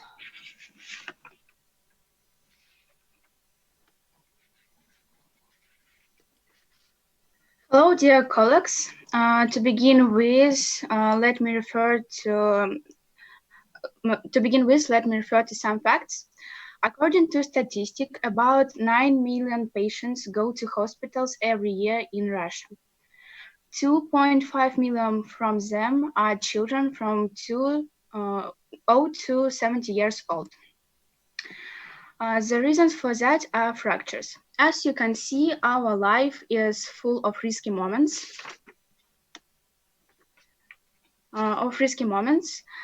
Which can lead to serious consequences. Most of these patients need the insertion of metal plates from titanium and chrome, but we all understand that such composition in 30 to 40% of all cases is rejected by the body, as there's a release and accumulation of metal ions. So today I would like to discuss one of the most progressive subjects in medicine, artificial implants. The subject of my study is hydroxyapatite, which is similar in chemical composition to a bone tissue, is able to regenerate of a damaged or missing bone tissues, and is used to cover implants. Let's now move on to the study. Our objectives were to obtain the materials and to study its physical and chemical properties using some methods, namely being elastic, biocompatible, non-toxic, porous rolls to the body, which showed antiseptic and antiviral effects. Zinc, in comparison with other metals, has the least toxic properties, is part of our bones. The copolymer decomposes to the acids, and they are present in our body. The combination of the two materials is called composites. If you look at this chart, you will see some stages of the obtaining. The first was the preparation of zinc-modified hydroxyapatite. The first step is a scheme of reaction. Then size degradation with pore-forming agent sodium chloride, pressing of tablets, calcination, and stockage tablets with copolymer. I'd like to present the results of our laboratory analysis. The first picture at this slide shows that our tablets and our composites are particles of different shapes and size. The third picture and the first table shows that elements are evenly spaced. According to these schemes, we can see also that elements are in such an atomic ratio that is similar to the ratio in bond. Finally, I'd like to add the composites are placed at the site of the fracture and help the bonds to fuse, and they completely dissolve in 2 years. The materials has already begun to be used in practice, and we proved that it fits all the restrictions. Thank you for attention, and I'm pleased to answer your question if you have it. Thank you for your report. Has anyone comments or questions? I have one question, yes. Could you please return to the slide with the table of the chemical composition? Right. So which method?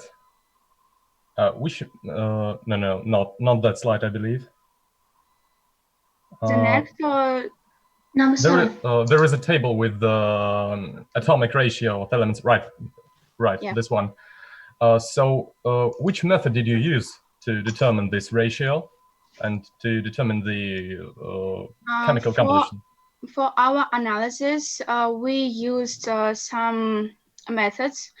They were scanning electron microscopy, microscopy analysis, and to know which size for this type, it was second method for dispersity. Thank you very much. Thank you. I have a question. Why zinc? Zinc, I don't know how to pronounce it actually. So why this element modify hydroxyapatite in the way that this material become antiseptic? Because if we will use hydroxyapatite without some ions of metal, it can be broke. And when we study what ions it can be to improve that properties, we study zinc, and zinc with copolymer provides antiseptic and something else effects.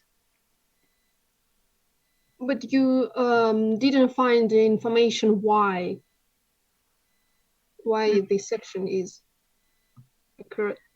I guess we didn't study so we studied more chemical and mechanic properties. Okay, I see. Thank you. And someone else? Yeah. Okay, Alina, thank you for your report again. Let me introduce the next speaker, Maria Habibulina, with the subject An Introduction into the Methods of Enhanced Oil Recovery. Are you hear me? Yes. Okay. 1 second, please. Okay.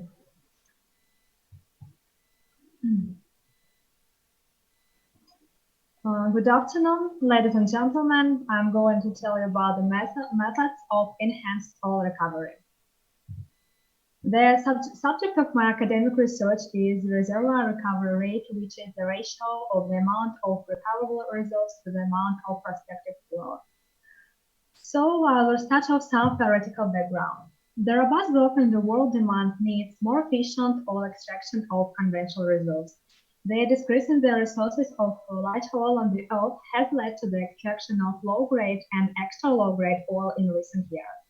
On this slide, you can see that more than 35% of the low-grade oil resources are located in Venezuela and Canada, followed by the Middle East, USA, and Russia.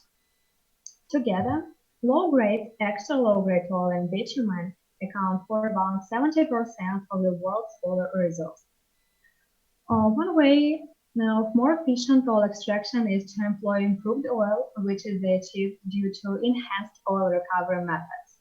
This term combines a group of methods aimed at increasing oil recovery based on various stimulation on the oil formation. According to the energy supply, there are three groups of EOR methods: thermal, gas, and chemical. Let me begin with the first method, which is called thermal. This group of methods involves the supply of energy into the oil burn formation to decrease viscosity and to facilitate its exploitation. Traditional processes of thermal vapor or water treatment make it possible to extract on average only about 35% of the proven oil reserves, leaving 60 to 70% of light oil in oil formation. To evaluate oil reserves, it is necessary to carry out a quantitative and qualitative testing of residual oil after primary and secondary petroleum recovery, as well as an analysis of the composition and properties of oil displaced from the core material. Obtained data are utilized to perform strategizing for recovering residual oil based on the view of the new advanced features and methods of enhanced oil recovery. Let's now move on to the second method. Gas approach involves the gas injection, for example, natural gas, nitrogen, or carbon dioxide to improve the oil extraction. Depending on the interaction between injected gas and oil, the process may lead to the formation of a mixture of oil and gas in the reservoir or coexistence of two distinct phases in the formation. The reason for the beneficial effect of carbon dioxide gas when it is used are well known. It increases oil relative permeability and decreases oil viscosity. The results of carbon dioxide gas injection revealed that the amount of pure asphaltenon molecules precipitation was increased to a great extent as the carbon dioxide mole fraction was increased. Chemical EOR methods involve the penetration of water-based chemical solution complex composition into the oil formation, a superficially active substance, polymer, alkali, or their combination. Nowadays, it is recognized that AFP filling injection of all three components is the most future-oriented chemical EOR technology. The injection of the ASP mixture improves the sweep efficiency and mobilizes the oil trapped after the initial flood by reducing the interfacial tension between oil and water. To conclude with, I'd like to sum up that screening is the first stage in the selection of the proper EOR technology for a field.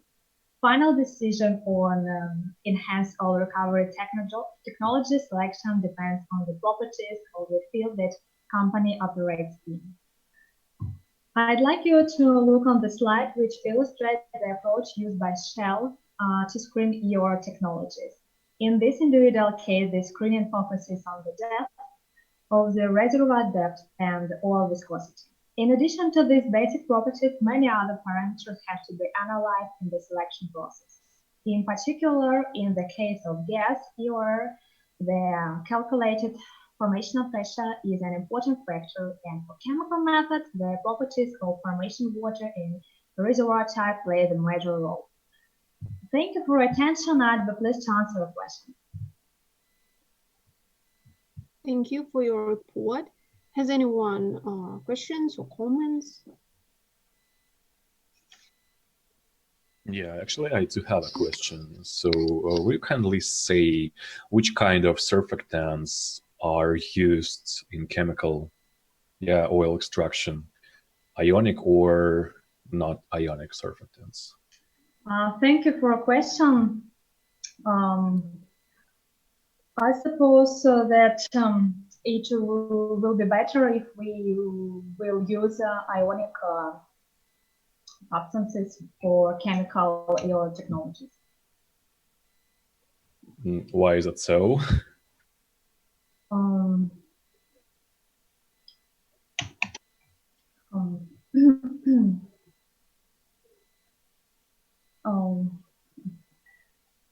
I'm afraid that now I can answer on this question. Okay, it's fine. Sorry. Well, you're welcome. Nothing bad happened. Thank you. And I have a question. Would it be cheaper to discover and develop alternative sources of energy than enhance oil recovery? Sorry, what exactly did you mean in the first in the can you please repeat your question? Of course. Would it be cheaper to discover and develop alternative sources of energy, for example, sun, wind, and something else, than enhance oil recovery? Okay, thank you for a question. I think that oil is a unique natural resource. It is one of the big resources in our planet of energy, and of course, gas and maybe something else. Also,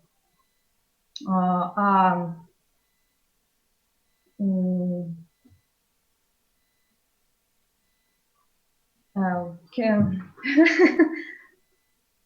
energy for mankind, but oil recovery, I think it is very necessary for nowadays.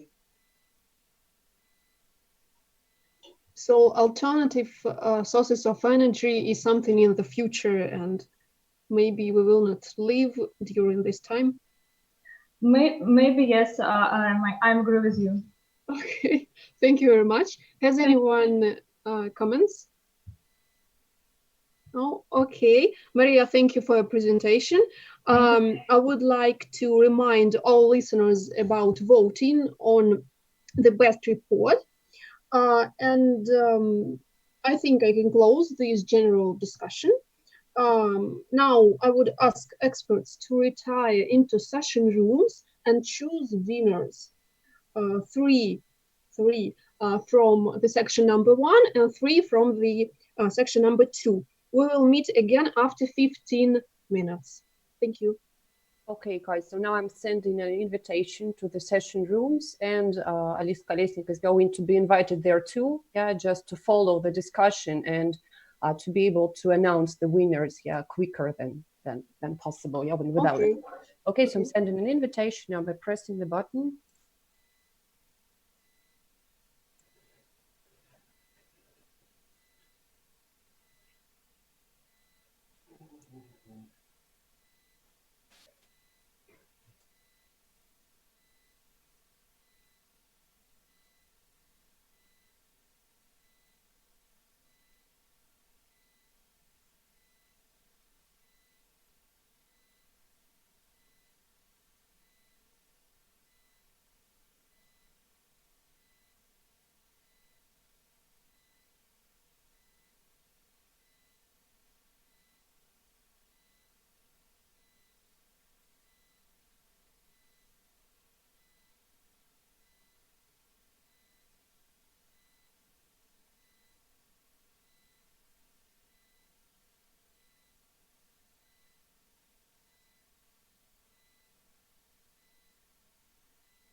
I'm sorry, we can hear you.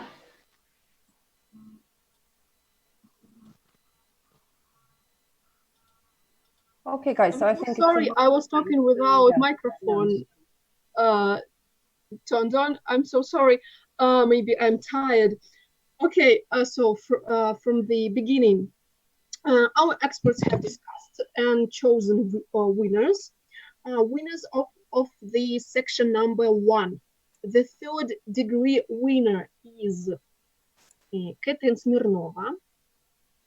The second degree winner is Ksenia Kazantseva. And the first degree winner is Karina Sharafuddinova and Ekaterina Gorn. Congratulations.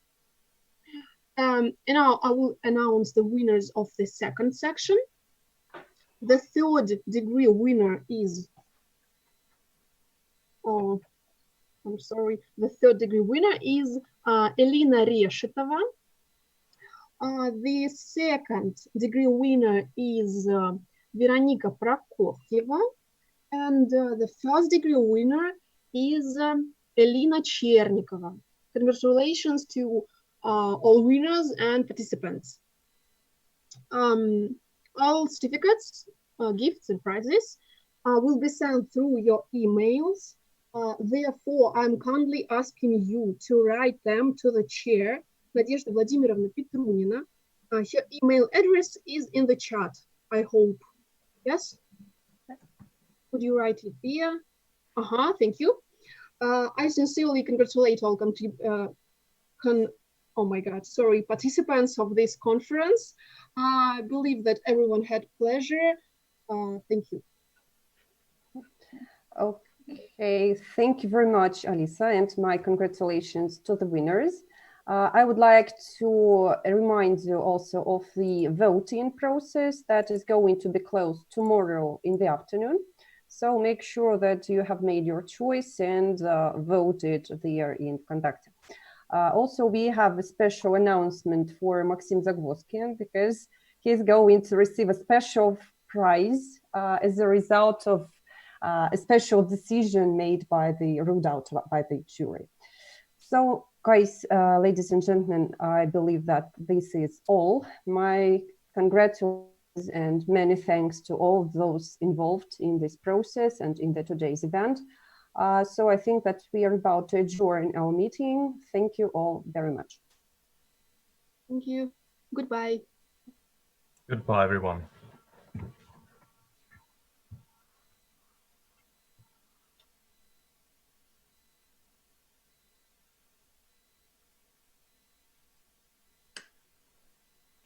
Goodbye.